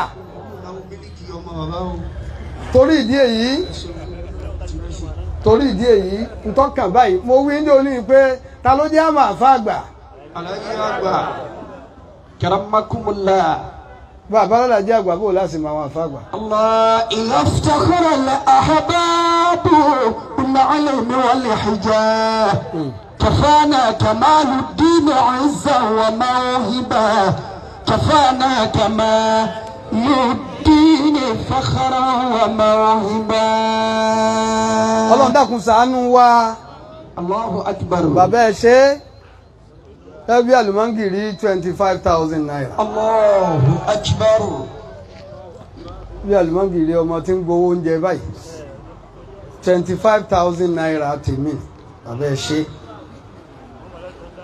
ṣe púpọ̀ 10,000 naira yìí aláàjì wa Lánre tàlájì àgbà ń bí aláàjì Lánre ilé aláàjì Lánre Alhaji Agba gbogbo àwọn ọmọ àtìmọ̀ aláàjì Lánre àwọn ni wọ́n fi 10,000 naira yìí ránṣẹ́ sí mi wọ́n ní ká ṣe àkànṣe àdúrà fún Hájì Yusuf Ọládìméjì ilé Ọ̀fà ìnjìnìà Yusuf Ọládìméjì ilé Ọ̀fà àti Abdulkoyum olódodo wọ́n làwọn méjèèjì wà ń pò wọ́n wá ń fi àyè wọn ń ṣe dáadáa. Allahu akbar. wọ́n wá ń fàyè wọn ń ṣe dáadáa wọ́n ń ran àwọn èèyàn lọ́wọ́ aláàjì wa Lánre lọ́wọ́ amówó yìí wá aláàjì Lánre Alhaji Agba Muhammad Saleh Alhaji Agba wọ́n ní 10,000 naira yìí kọ́lọ̀ ń wọlé ìyẹn abiyamọ tẹ́sí àmì àwọn méjèèjì méje wọn jábọ́ ǹjẹ́ wọ́n wá dájú bẹ́ẹ̀ lọ ọlọ́mọ́sà ṣe fún wọn àáfà wa Hájì Lánre náà mọ́jálá àmàrí wọn dàrú 10,000 wọn.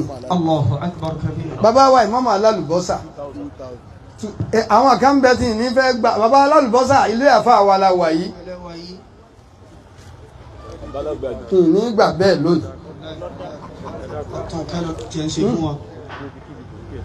bẹ́ẹ̀ ni gbogbo bí kí ẹ máa ṣe kéde ẹsẹ̀ yìí kò síbi kan tá a dé Bàbá Alálùbọ́sà ní òkèlè gbogbo àwọn ìyá wa 10,000 naira lápapọ̀ ni ó pàdámú wa tá a máa ń ṣe tẹ́lẹ̀ làdámú wa àdámú wa tá a sì máa ń ṣe yìí máa ń pé wa kò sẹ́ni tó wà bó ṣe wà lánàá nù wa abẹ́ ẹ ti gbàgbé ni sáwọn ìyá wa yìí ẹfẹ̀mí àtàwọn ilẹ̀ àwa ni 10,000 naira. Allahu akbar. alájà wa onígírísì alájà wa Fatima onígírísì wọ́n mú owó ìwà àwọn àtàwọn baálé àwọn làwọn jọ máa wá aláàjì wa Ayuba Bẹ̀m̀bẹ̀ àwọn ni wọ́n gbé wọn wá wọn sí láyé mọ́ lónìí oníkọ́lọ̀ mọ́sà kẹbàálẹ̀ àwọn. Àmín. ó inú gbogbo àwọn kí ọlọ́run mọ́jẹ nǹkan kún ṣe wọ́n jẹ́ wọn lálùbáríkà. Àmín. Abdulkadir ọlọ́run wà yára ọmọ bàbá dákun ọlọ́run à ń wo lókè eyín ọ̀kan kan àti kọ̀rọ̀ mọ́jẹ kan kán bẹ̀. Àmín. kọ́ wá sàlékún tọ́sọ́nà rẹ̀ fún wọn. Àmín. 2,000 naira. kálukú ọmọ wa bọ̀ kí n dákọ̀ rẹ̀ ẹ wá gbọ́ báyìí. Alhaji Abiodun Ibrahim ń bọ̀ wá Alhaji Abiodun Ibrahim wọ́n ń lọ sẹ́kọ̀ọ́ wọ́n ń jẹ́ tamọ́tò kẹ́ẹ̀sì yá dé fún ìjókòó ilé Alhaji Agba. Allahu akbar. Wọ́n wá ti délé nísì wọ́n ń bọ̀ wáyà yìí tá. àwọn ni fẹ́ràn Alhaji Agba láyé ọlọ́run wọ́n wá ti relocate láti Èkó wá lórí kò ní hun yín pẹ̀lú ògùn ọlọ́run Alhaji Abiodun Ibrahim 10,000 naira. Allahu Akbar. bàbá wa Babu Sheikh bàbá wa aláṣẹ 2,000 naira. Allahu Akbar. chairman wa fún gbogbo àwa mission board bàbá wa Alhaji wa ìmáàmù kòkòrò kan bàbá wa Fẹ́rùmọ́lé 2,000 naira. Allahu Akbar. ilé àfà wa Alomọ́tà àfà ńlá family Alomọ́tà níwájú bàbá wa Alhaji Agba 10,000 naira alamọ́kàgbà. bàbá wa Àgbàlagbàjì fún àwọn 42 àwọn sẹ́ẹ̀tì wa 42 tàjọ́ ń ṣe sàhábù náà ràjá àbí bàbá ẹ̀yọ̀ bó ń ṣe ọlọ́run 2,000 naira. Allahu Akbar. Abrasili ẹ̀yọ̀ bó ń ṣe ọlọ́run jẹ̀mọ́ sọ orílẹ̀ yìí àti tani ẹ̀yin tani mo rò pé tí ẹni Alhaji wa Abdullahi Àpálá ìhìn Alhaji wa Abdullahi Àpálá àti chairman wa Alhaji wa Muhammad Mudi Bọ́láńtà 10,000 naira. Allahu Akbar. bàbá wa oníwàásí ẹni bàbá wa ìmáàmù wa àkùọ̀ chairman nata bàbá wa Àjíjọlá Ànábì 5,000 naira. Allahu Akbar. jama asoríire asásàlátù Ansarul-Islam lábẹ́ ẹ̀yà wa Alhaji Agba 5,000 naira. Allahu Akbar. ìyá onígúgúrú àlìjẹ́nà bẹ́ẹ̀ bá jẹ gúgúrú yóò mọ lọ́mọ́gà ní tààrà special gúgúrú ni níwàásí ọjà ní kẹlẹ́sì tí lè rí 1,000 naira wọ́n lọ ń jẹ́ àṣẹ mi Alifa Ismail Babafila 10,000 naira.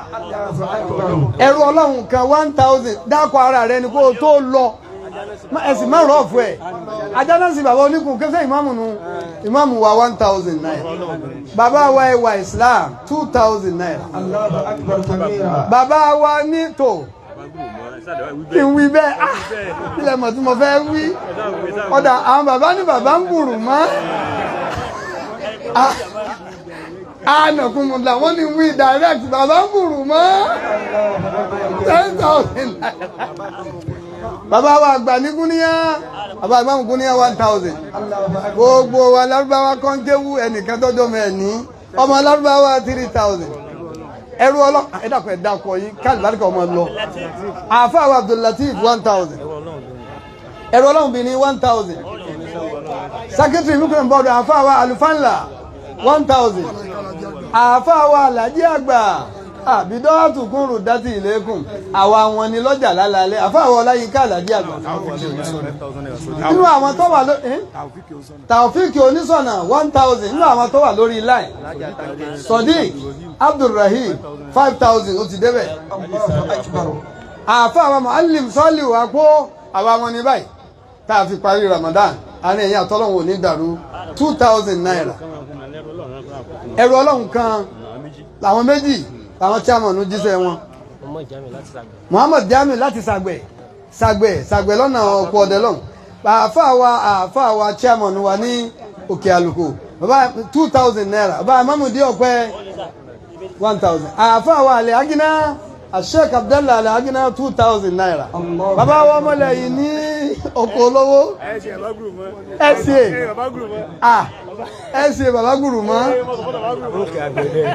ẹ̀sìn bàbá gùrù mọ́ bàbá Òkè Àgbẹ̀dẹ bàbá gùrù mọ́ bàbá oní rédíò ni ẹ̀yọ̀ bó ń ṣe ọlọ́run 1,000 naira ẹrù ọlọ́run kan 500 bàbá lókè Àgbẹ̀dẹ 500 Alhaji Suleiman Agodi kò sí bàbá yóò wà yóò fẹ́ kó kọ wọ́n hàn wọ́n sì náwó 500 ìyá wa Alhaji Atankẹ 1,000 ìyá wa Prof Ajétúmọ̀bí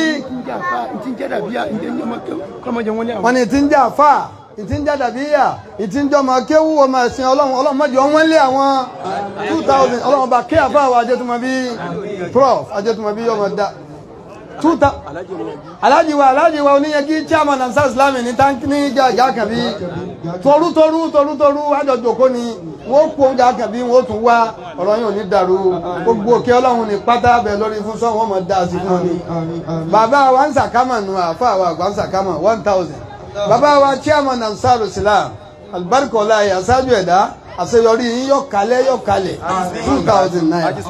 Alhaji Suleiman Karatu 1000. Imam Sharafuddin gómìnà àwọn àfà 1000 naira. Àfà wa ń lè tòlótòló 1000. Bàbá ìyá wa àgbàlá ní fowóṣe 1000. Alhaji Abdulmumin Ọ̀gálá chairman welfare.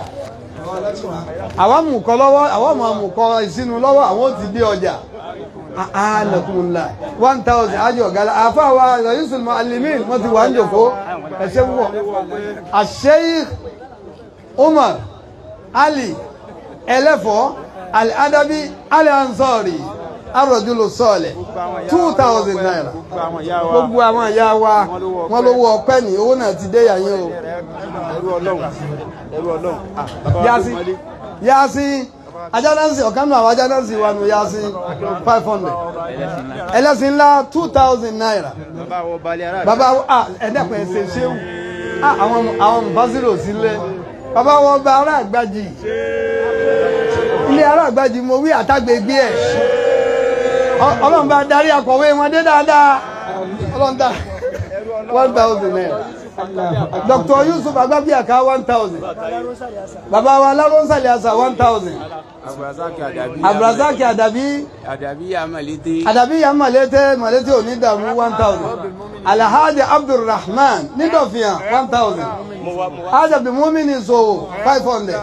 Alhaji wo Lóbì 500 naira. Bàbá wa àgbà oníkìjì pa ní múbọ̀ 2000. Ẹ̀rù Ọlọ́run 1000. Bàbá wo ètò Ọlọ́run ní ránṣẹ́ ìbànújẹ́ sí yín 1000.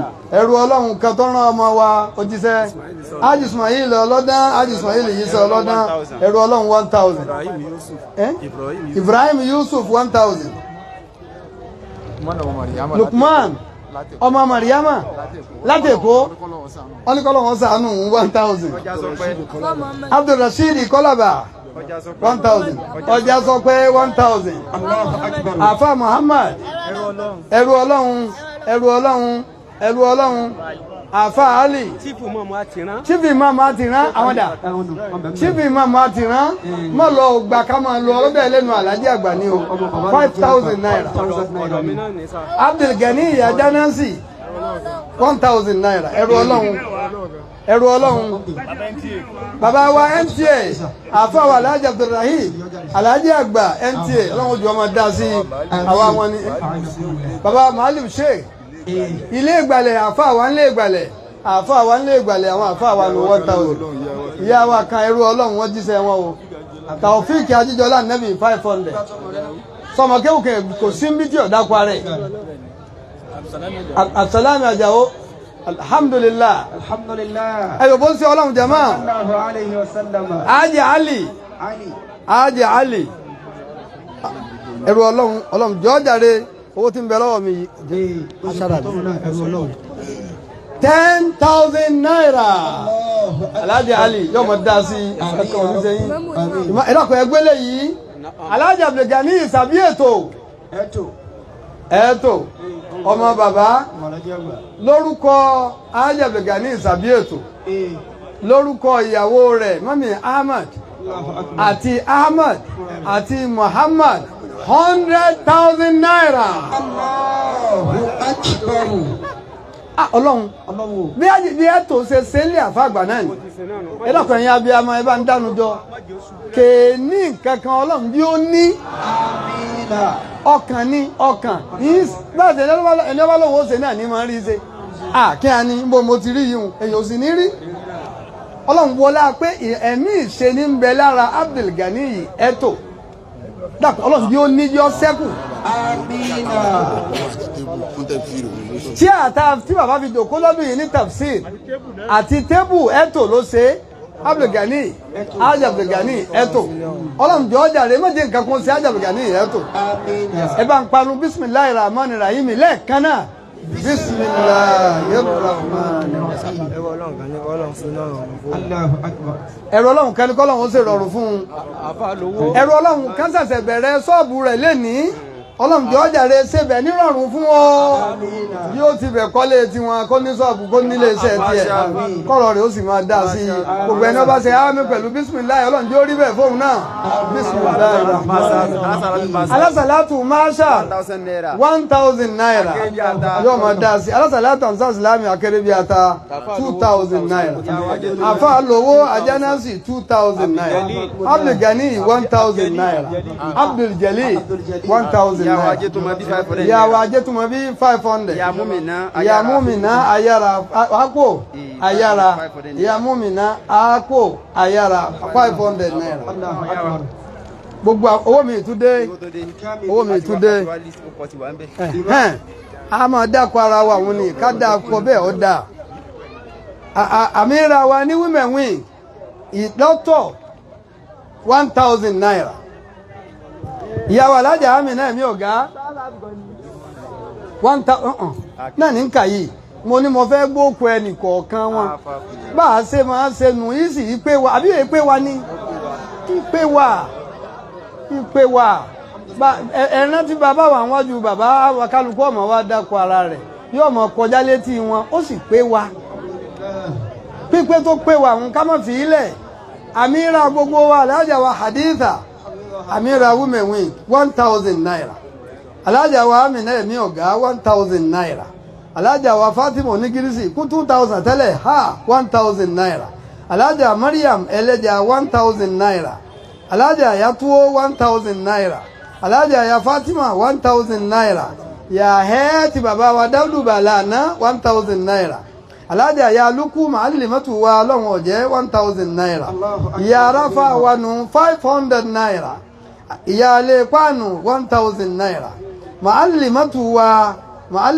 wa ló mọ́ta 1000 naira alájà Dúpẹ́ ilé Jimba 500 naira alájà wa Alfanlá méjì 1000 naira then alájà Maria 500 naira gbogbo owó yìí ni wọ́n kó wáyé gbogbo kọ yín ṣe kọjá létí bàbá òun àti gbogbo yín látòkè délẹ̀ mọ́jọ́ àwa náà lẹ̀ ń bẹ̀ àlùbáríkà àwájọ́ máa lọ wájú sí i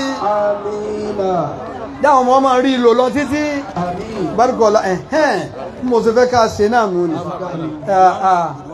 báwọn ọkùnrin bá ti ń dákọ̀ ara wọn ẹ̀yin náà máa dá tọ́lọ́lọ́hún kún yín yóò sì máa kún yín sí ni lìtùwánù láàyè Ìsá ọlọ́dán 5000 naira ó ti wọlé òkú Imam Istijaba 1000 naira àfá àjíjọlá ànábì tó gbọ́ ọlọ́run àlùbáríkà rẹ̀ ọmọ pọ̀ ní ohun rẹ̀ ò ní ha ọmọ rí wí wọ́n sì mọ́ lálùbáríkà ilẹ̀ bá kókó àfá àwátájú dì àpò tí ẹ ní báraka 500 naira barakallahu fikum Abubakiri gbẹ́tì àwọn máṣàrí nù al-adabi ẹrú ọmọ gẹ̀yẹ̀dù àwọn máṣàrí náà Rakib Alarama láti fán àfá Kamil àpò ayáranu àtẹ́ẹ̀ká Abibu amọ́lẹ̀yìn àti àtẹ́ẹ̀ká àráìfà bàbá alájà wa alágbọ̀nsí àwọn ẹrú ọlọ́run alájà Zaria alájà Rọ́díà gbogbo ẹ̀ lájíṣẹ́ ńláńlá Alhaji Agba nù ní bárakàlá ẹrú ọlọ́run àfá Masuud Táyé tí bàbá wa Alhaji Agba ayára 1000 naira ìyàwó Alhaja Jos Mariam làwọn náà ìyàwó Alhaja Jos alukuraanu ló tàṣírí wọn lọ́dún ẹyọ bó ń sí ọlọ́run Alhaja Jos ńgbé akéwú débẹ̀ ọlọ́run wá fi tú pé àṣẹ Mariam ni wọ́n ọlọ́run ó jẹ́ ọmọ dájú báyìí lọ báyìí nìsín àfáà wa Yahya Alhaji Agba tí mo fi sèfù nọ́mbà Yahya Alhaji Agba àfáà Yahya àlùbáríkà rẹ̀ ọmọ pọ̀ sí wọ́n ní kọ́lọ̀ mọ́délé Alhaji Agba parí láíláí Al-Ansari Alhaji Tawhid Abdullatif Al-Ansari Al-Adabi 10,000 naira 10,000 naira ẹ̀rọ ọlọ́run kan ìyàwó Ajétúmọ̀bí mo ti jíṣẹ́ wọn wọ́n ní páwọn tí wọ́n kọ́kọ́ tàwọn náà páwọn tí mú wá wọ́n ti mú wá ìyàwó Ajétúmọ̀bí 2,000 naira ní 2,000 naira wọ́n ní gbogbo ohun tí ń jàdà bí ìyà tí ń jọmọ kí wọ́n mọ̀jọ́ wọ́n lé àwọn láíláí inú àlejò ìrànà ojú àfa àwọn Ajétúmọ̀bí ó wà bárúkọ̀ ọ̀la ṣáájú ẹ̀dá wọ́n wá ṣe lẹ́kṣọ̀ kan Sókótó 4 cardinal points in Quran mo ì tí ì gbárù àlejò bẹ́ẹ̀ rí لا إله إلا الله ẹ̀yọ̀ bó ń ṣe ọlọ́run صلى الله على محمد bá a ṣe jòkó yìí ẹni àmín Geswa Alhaji Geswa Abdul Yakin 1,000 naira الله أكبر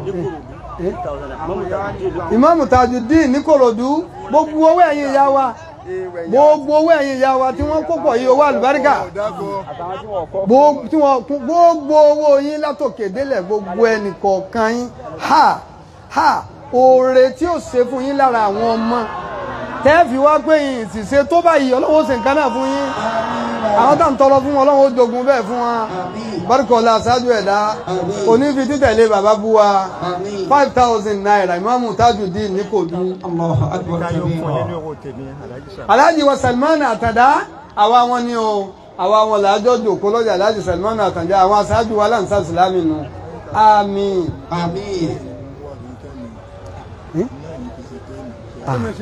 àmín آمين àmín Alhaji Tawhid wọ́n ní 9,000 làwọn mú wá wọ́n fi dé nù ni wọ́n dé nǹkan kan nù ọlọ́run ọjọ́ ọjà rẹ̀ yóò dákun inna Allah ta'ala wítìrù wa yuhibbul wítìrà àlùbáríkà ọ̀la ẹ̀ ṣe ọlọ́run صلى الله على wọ́n fi dé nǹkan kan ní 700 ẹ̀yọ̀ bó ṣe ọlọ́run àpò mẹ́ta àbọ̀ àfọ́ àwọn ọmọ lẹ́yìn ọlọ́run kẹyà mú rí ẹ̀dọ́kọ̀ ẹ̀sẹ̀ àmín آمين ìyá ti kú gbogbo nǹkan wá ń dá sí i àfọ́ àwa ni àgbà o àgbà o àbí ànáwó sókè fáfọ́ ọmọ lẹ́yìn o àgbà o ọlọ́run ẹsẹ̀sẹ̀ bẹ̀rẹ̀ ni yóò máa dá sí i آمين yóò wọlé àwọn ayé àlùbáríkà yìí bàbá ti tẹ́ àfọ́ ọmọ lẹ́yìn wà ní kínní àfọ́ ọmọ lẹ́yìn wà ní Òṣogbo àfọ́ ọmọ lẹ́yìn wà ní Abẹ́òkúta gbogbo yín tá ń gbọ́ bẹ́ẹ̀ Alhaji Abdul Gafar bàbá ń rọ́ọ̀dọ̀ gbogbo yín bẹ́ẹ̀ pé eléyìí wà ń bí báyìí tọ̀hún wà ń bí báyìí tẹ̀ ń sì ń rí wí ọlọ́wọ́ wọlé àwùdé tá a wà yìí ẹ̀ ní sísọ bárikọ̀lá àyàsájú ẹ̀dá wọ́n fi tàwà kú fi mí sàlámì ẹ̀dàkọ̀ ẹ̀ bá ń ṣe àmì fún wọn wọn ò máa sọ fún wa pé ẹ kìlọ̀ fún àwọn àbúrò yín wọn nǹkan kí nǹkan ni wọ́n lọ wí o wọn wí bẹ́ẹ̀ fún wa adúpẹ́ lọ́dọ̀ ọlọ́run alhamdulilayi 2,000 naira sálámà tiwa sálámà lọ́dọ̀ bàbá wa Alhaji Agba olókọnu sálámà bàbá wa sálámà bàbá wa lọ́rin ẹsẹ̀ séwù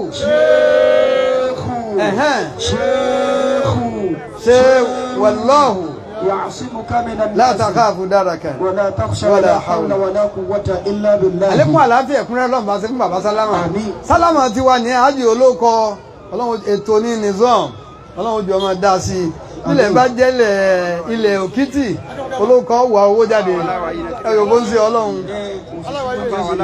àáfà wa aláwáyé wọ́n ti débí pẹ̀lú 1,000 naira àbí ìbù Táíwò gbogbo ilé ìwọ̀bílẹ̀ náà ti lè gbẹ tó àná olóko wà jáde ìmáàmù òkè tápà ní mọ́láfọ́ ọjà 1,000 naira ọlọ́jẹ́ bàbá ìmáàmù ọlọ́jẹ́ ní 500 naira taniwo ìdákọ rẹ̀ o mo fẹ́ close ẹnu o ẹrù ọlọ́run kan 500 naira Mọ́kà àti bàbá wa Alhaji Agba Mọ́kà àti bàbá wa Alhaji Agba ẹsẹ̀ ń jàre tẹ̀ jẹ́ kálukú gbègbè Mọ́kà fúnra wọn 2,000 naira ọ wá kù wọ́tọ̀ wá ní mú tiẹ̀ wá ọ̀yà so ti mú wá barakallahu fina jami'a آمين Alhaji wọn lárú ara wọn nu ẹyọ bó ń ṣe ọlọ́run Alhaji wọn lárú financial secretary wa láwọn sáà sílámì nù jọmọ ara àwọn bàbá gùrù mọ́ bàbá ti ní máa wí dàrẹ́ẹ̀tì àbí lónìí tó ọjà bàbá wa àlífà jọ́ngọ́lọ̀ wọ́n ti débẹ̀ àáfàá wa alómọ́tà àáfàá wa Sheikh Mubarak alómọ́tà 1,000 naira Muhammad Jami Imam ayára 500 àfà Ayuba Agbaji 500 Abdul Gani ọgbà 300 ẹfún bárakàlẹ̀ kúlù kìrìsìn fi káṣíf káṣíf tí káṣíf náà ti débẹ̀ o 100 naira ẹ̀jẹ̀ àtẹ́wọ́ ọwọ́ tá a tẹ̀ yìí à ń lọ wájú bàbá ni àfa wa ọlọ́wọ́ jẹ́ ẹ̀mọ́ wà dáadáa lálùkò àfa wa lálùkò 500 abdulrasheedi tí bàbá wa Alhaji Agba 1000 alhaji wa sheikh abdulrahman arẹwà AL-ADABY àwa jama Ansarul-Islamiyya àgbẹ̀ẹ́gbẹ́nu ni gbogbo Ansarul-Islami àgbà gbogbo kálukú nù àyè bàbá wa lọ sínú màlìní àgbẹ̀ẹ́gbẹ́nu ni bàbá ọlọ́run jẹ́ ẹ̀mọ́ wà dáadáa o à ń lọ wájú àwọn Alhaji Agba Ramadallahi akalamba ramada méjì àwọn Abdulgani ni wọn àti Abdulgani wọn jọ kéwù Ramadallahi akalamba 500 naira já Al-Bashiru Muhammad Bashiru Ajanazi adúpẹ́ afa Suleiman à ń lọ wájú àwọn bàbá báyìí àfa wa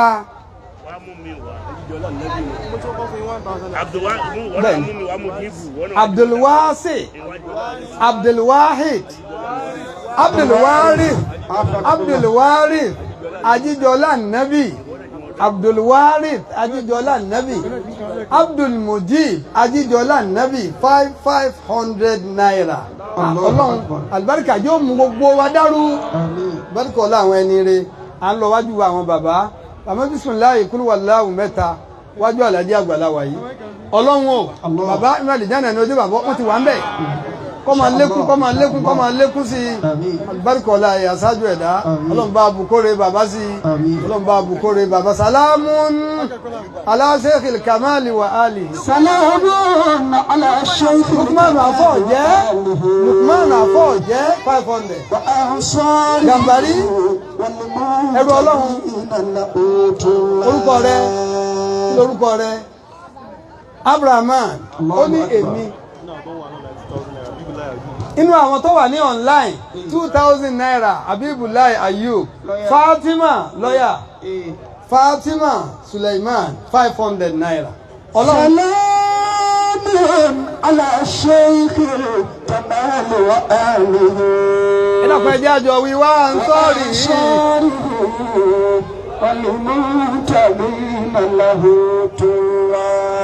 kìí ṣe kéwú lásán àdúrà ní sàlámù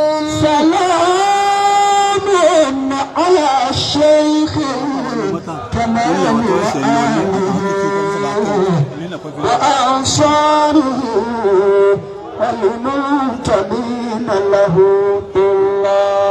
ó kẹyọ kan tá wí àmọ́ àrin tó là nísìn ni pé àáfàá wa Ra'isul Mu'allimin Maulana Sheikh Abdulrasheed Alumata wọ́n ní ìyá wa tó ṣẹ̀ṣẹ̀ lọ lé ìyá wa àdúà ìyá wa Juwairiyya ọlọ́run ìyá wa Alhaji àdúà àti bàbá wa Alumata ọlọ́run bá kẹ́yà náà ọlọ́run sàlìjá náà ń bùgbé wọn àwọn tó ṣáájú wọn bá kẹ́ wọn gbogbo àwọn tó ṣẹ́kù ọlọ́mọdé wọn ráre sàlámù ala sheikh kamal wa alihi wa ansari wa limuntamina lahu àwọn alárúbáwá ní ìyá bàbá àwọn ọlọ́run mọ́sà kẹ́ wọn ọlọ́run gbogbo àwọn ọmọ wọn bẹ́ ń tòsí ni wọ́n bẹ́ ń jìnà ní ọlọ́run bá sógbà wọn àyè yóò tẹ́nì kọ̀ọ̀kan wà mọ́jẹ wọn ó sì ṣe máa yan aláàánú tí wọ́n. bàbá Mufasir wọ́n ṣẹ̀ dé ni. wọ́n ti dé. alẹ́ àná wọ́n dé mọ́ Allahu Akbar. owó wọn ni. bàbá wa Mufasir owó wọn ní 500 naira. ẹ wá gbọ́ Fatiha Ayatul Kursi Fatiha Ayatul Kursi aya méje ń Fatiha aya mélòó aya ẹyọ kan òun ni Ayatul Kursi ó wá papọ̀ jẹ́ mẹ́jọ bẹ́ẹ̀ yọ̀ọ́ bá sì mọ bí ṣe lò kó rí bàbá wa láṣẹ. ìyá wa alájà wa gbọ́ alájà wa yà gbọ́ alómọ́tà ọlọ́run bá kẹ́ wọn ọ̀kanú ọmọ wọn ni wọ́n mú wa Fatiha Ayatul Kursi yìí grand card wa láṣẹ fún ọlọ́run yóò jàre dákun gbogbo ń tọ́ ọmọ fi ṣe fáwọn ẹni ọlọ́run bá fi ṣe fún grand card. Fatiha Ayatul Kursi. Bismillahir Rahmanir Rahim. Alhamdulillahi Rabbil Alamin. Ar-Rahmanir Rahim. Maliki Yawmiddin. Iyyaka na'budu wa iyyaka nasta'in. Ihdinas siratal mustaqim. Siratal ladzina an'amta 'alayhim غير المغضوب عليهم ولا الضالين آمين. بسم الله الرحمن الرحيم. الله لا إله إلا هو الحي القيوم لا تأخذه سنة ولا نوم له ما في السماوات وما في الأرض. من ذا الذي يشفع عنده إلا بإذنه يعلم ما بين أيديهم وما خلفهم ولا يحيطون بشيء من علمه إلا بما شاء. وسع كرسيه السماوات والأرض ولا يؤوده حفظهما وهو العلي العظيم. lórúkọ grand card náà 20,000 naira. Allahu Akbar. àmín. àmọ́ wa lọ́dọ̀ àwọn bàbá. olúwàláwù mẹ́ta àwọn Alhaji Agba. a sì fi dáwò Alhaji Agba. àfa àgbà. àwọn tó bímọ méjèèjì. àwọn ẹlẹ́hàá wọn. àwọn ọmọ tán ṣáájú tán tẹ̀lé wọn. àwọn àfa wa nínú ilé àfa wa mọ̀jì ó dìtàn bú. ilé wa lé aráàgbàjì mọ̀jì ó dìtàn bú. gbogbo àwọn ìyá àwọn bàbá àwọn tá a mú mi lámù wọn gbà wà nílé kéwú gbogbo wọn tí wọn ò jájú mọ́ wa ọlọ́run jọ̀ọ́ jàre bá bùkórè gbogbo wọn. yóò bá tún yàtọ̀ fún ilé wa ìjọ ọmọ dá sí ni. ọlọ́run wọlá bẹ́ẹ̀ páìpù tẹ́nìkọ̀ọ̀kan lè lọ́nu ilé rẹ̀ ọlọ́run mọ̀jì ó dí. Allahu mẹ́ta mẹ́ta. Bismillahir Rahmanir Rahim. Qul huwallahu ahad Allahu samad. لم يلد ولم يولد ولم يكن له كفوا أحد. بسم الله الرحمن الرحيم. قل هو الله أحد الله الصمد لم يلد ولم يولد ولم يكن له كفوا أحد. بسم الله الرحمن الرحيم. قل هو الله أحد الله الصمد لم يلد ولم يولد ولم يكن له كفوا أحد. Ọlọ́run jẹ́ àsọ̀pọ̀ ọdún o à ń lọ wájú àwọn bàbá. وسلم يا إلهي على الكمال وأنزله مقام الآمنين وأكرمه بفضلك يا كريم وأدخله رياض الصالحين وأدخله رياض الصالحين. بسم الله قل هو الله. بسم الله الرحمن الرحيم. قل هو الله أحد الله الصمد لم يلد ولم يولد ولم يكن له كفوا أحد. آمين آمين آمين آمين آمين يا الله. آمين يا الله. بسم الله قل هو الله. بسم الله الرحمن الرحيم. قل هو الله أحد الله الصمد لم يلد ولم يولد ولم يكن له كفوا أحد. آمين آمين. آمين.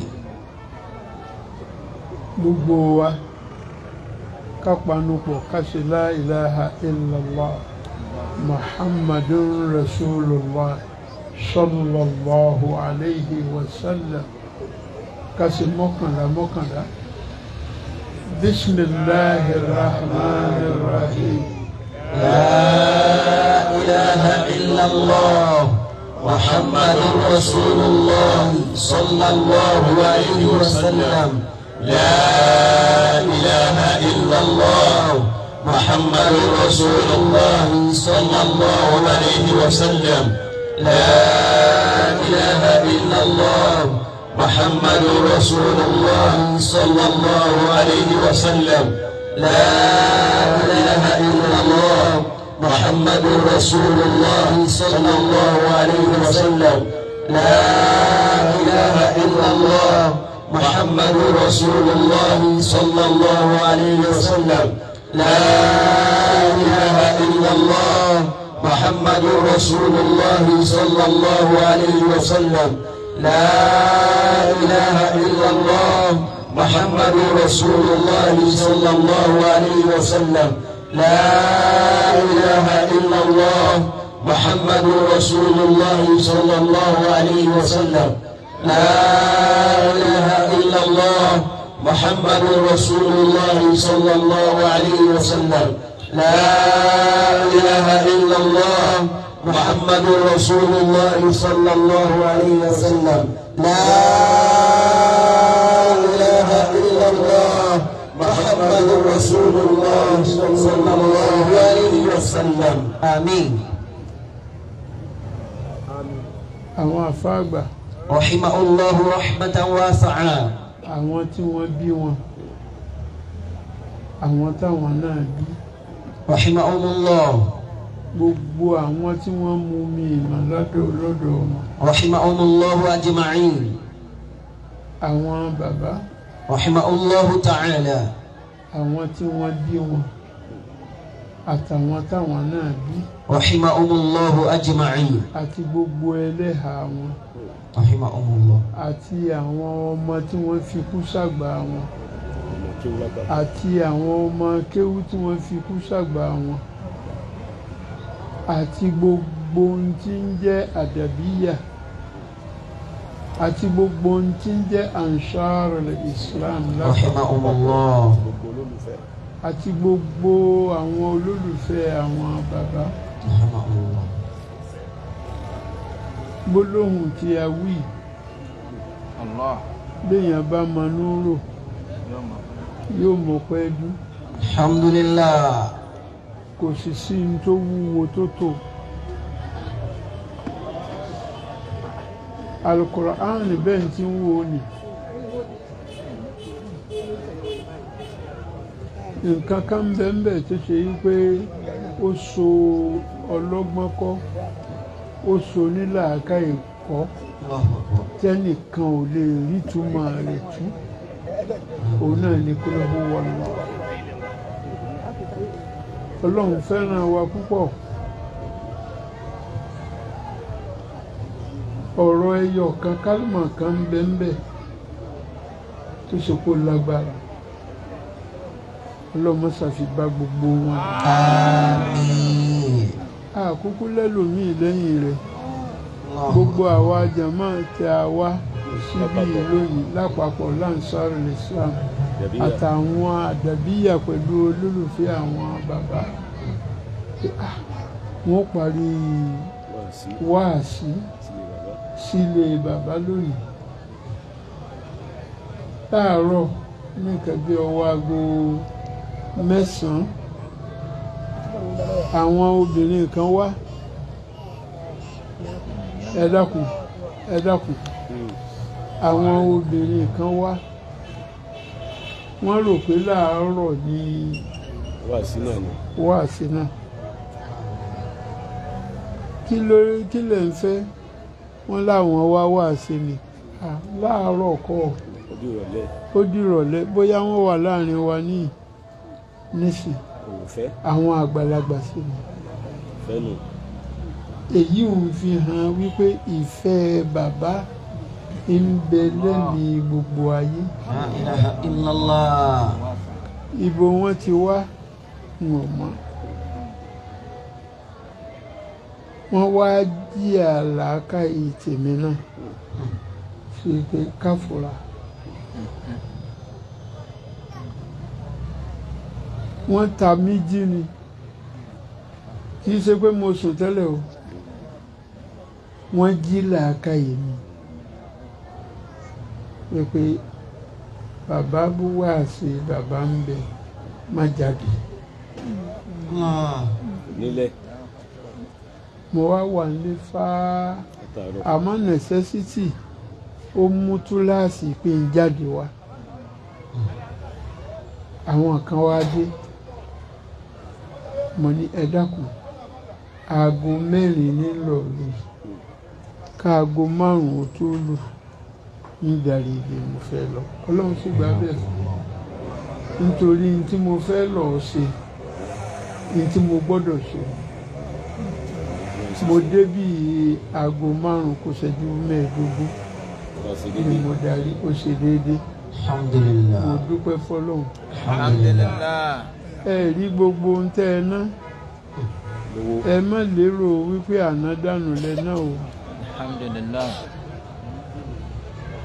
àná jèrè ni àmín gbogbo yín lẹ sì jèrè ẹ àmín ibi tó ń kálukú ti mú un tó náà ọlọ́run ó dá a padà ìlọ́po ìlọ́po ìlọ́po lórí ìlọ́po àmín bọ́lọ́run ti ṣe máa san ẹ̀san fún àwọn tí wọ́n bá ń nánú dúkìá wọn sójú ọ̀nà Ọlọ́run Ọlọ́run ó san yín lẹ́san. آمين gbogbo yín la kí àmọ́ lóore Ọlọ́run ó bá wa dúpẹ́ fún yín. آمين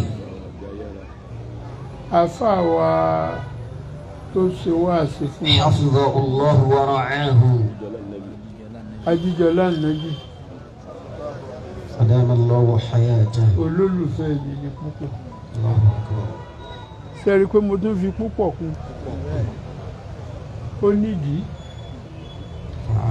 ó fẹ́ràn àfáà rẹ̀ láti rí tó fi kalẹ̀ ó sì tún dúró tì í ní gbogbo ọ̀nà lójú àfáà rẹ̀ ó dúró dáa lẹ́yìn àfáà rẹ̀ ó dúró dáa Ọlọ́run ó jẹ́ kí àwọn tí wọ́n tẹ̀lé wọ̀ náà ó lè máa ṣe.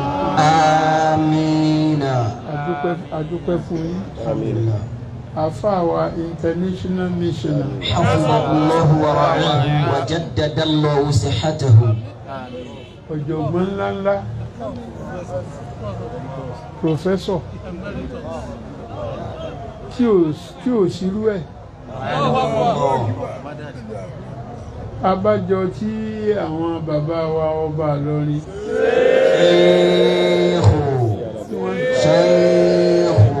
شيخ والله يعصمك من الناس لا تخاف دركا ولا تخشى ولا حول ولا قوة إلا بالله. àkọ́kọ́ orúkọ tí wọ́n kọ́ fún òun ni ayára bí àṣà. nígbà tó yá àwọn bàbá wa náà realize intelligent quotient yẹn ẹ̀bùn Ọlọ́run ni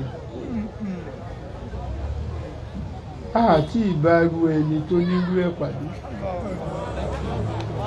mo sì dúpẹ́ fọ́lọ́run tó ṣe pé Ọlọ́run jogún rẹ̀ fún Ansarul-Islam. Alhamdulillah. Alhamdulillah. Àbíọ́ àtúntún ọbẹ̀ dákun Ọlọ́run jẹ́mi èrè ogún. Àmín. gbogbo ìgbésí ayé rọ̀. Àmín. Ọlọ́run mọ̀ wá mú fáyé. Àmín. gbogbo ohun tó ń kálukú wá ń fẹ́ níwájú Ọlọ́run ẹ sàsọ fọ́lọ́run. Ó dé ní kúndà máa dàníyàn nù. ẹ má wàá fọkàn sí wọ́n tó bá rojọ́ mọ́ báyàn rojọ́ mọ́. ẹ má fọkàn sí wípé bóyá mo ní nǹkan kan o n tó bá tọrọ wájú Ọlọ́run gẹ́gẹ́ bí ìgbàgbọ́ mi èmi ní n tèmi ń fi mo jẹ́ wájú Ọlọ́run mo ní tọ́pọ̀lọpọ̀ èèyàn sì mọ̀ mo fi nǹkan náà mo jẹ́ wájú Ọlọ́run gbogbo ohun tó ń kálukú bá béèrè lọ́lọ́run gbà fún. Àmín. nígbà tí ó bá tún fi di ọdún tí ń bọ̀ báyìí. Insha Allah. ó ń kálukú ó ti máa rí oore Ọlọ́run gbà. Àmín. èmi sọ pé kọ́lọ́run ó ṣe nǹkan kan fẹ́ nìkan ìwọ ló máa ń tí tó ń fẹ́ sáti sọ fọ́lọ́run wá fèmí rẹ̀ lẹ̀ tí n bá wí tí ń wí tán gbogbo wa tẹ́ bá sàtìrì tí mo gbọ́wọ́ sókè báyìí kí gbogbo wa ó jọ wí àmọ́ tí n bá gbọ́wọ́ sókè ẹ̀ má wí mo fọlọ́run bẹ̀yìn. sáà ti múra tẹ́ ẹ bá gbọ́ ń tá wí kì í ṣe pé mo ní ẹ wí o ẹ gbọ́ ọ kalẹ̀ ni má sì jẹ́ kẹ́nu rí ó yá ṣe sùúrù kẹ́nu owó fi papọ̀ ń tá wí ní bismillahir rahmanir rahim èmi ò ní nǹkan méjì tó ju bismillahir rahmanir rahim kò sì síbi tí mo lò ó sí tọ́lọ́hún ò dáhùn wàláhìl azim ó dá mi lójú ju gbogbo nǹkan lọ ìjọ tí n sì ti ń bẹ láti kékeré tí mo fi di bí mo ti ṣe dà yìí ìyìn dá nǹkan kan pọ̀ mọ́lọ̀ mo dúró tì yín sì ń gbọ́ bùkátà mi ọlọ́mọ́sà wa wọlá nàbí kó wọlá bí ti ń gbà á bó ti gbà fáwọn ará ṣáájú kó gba tèmi náà. Àmín. èmi kí mo ní gbogbo wa lájọ ní àmọ́ bó ń kálukú ti ṣe mọ̀ sí ó yàtọ̀ ọ̀tọ̀. àwọn bàbá sì fọ́n rere rẹ̀ lọ́pọ̀lọpọ̀ ọgbà níwàásí ààrí nọ́mbà wọn. ádàdí tí wọ́n fún ó yàtọ̀. àwọn náà ò sì ṣe níṣe wípé Allahu Akbar náà sáwọn sí wọ́n jùlẹ̀ yẹn ni fún kálukú. a sì ní gbogbo wa la ní kódà bóyá a ní tèrè lọ́dọ̀ àmọ́ àmọ́ tá a gbé lọ́wọ́. bàbá ló fún wa ní tí bàbá fún wa lógún nù gbogbo àwa ọmọ ní tí bàbá fún wa ní ogún òun. wọ́n sì sọ wípé tẹ́ ẹ bá ṣe bí mo ti ṣe wí ìgbà ò sí ńlẹ̀. ẹ jẹ́ kọ́kàn yín ó dì mọ́ wípé ó ti rí bẹ́ẹ̀ lógo ọlọ́run yóò rí bẹ́ẹ̀. a'udhu billahi minash shaitanir rajim. Àmín. bismillahir rahmanir rahim. Àmín. ya Allah.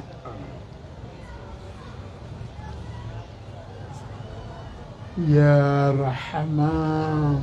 Àmín. ya Rahim. Àmín.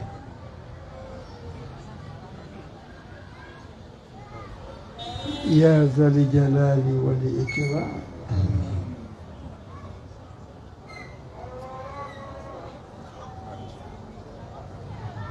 أجد دعوتنا بسر بسم الله الرحمن الرحيم. آمين. آمين. ربنا آتنا في الدنيا حسنة آمين. وفي الآخرة حسنة آمين. عذاب النار وأدخلنا الجنة مع الأبرار. آمين. يا عزيز يا غفار يا آمين. رب العالمين. آمين. آمين. سبحان ربك. ما سبحانه Ansarul-Islam ẹni báyìí ti máa gbé wá dìde. bàbá ní ọmọ ìpàdé àlọ. اللهم صل على سيدنا ومولانا محمد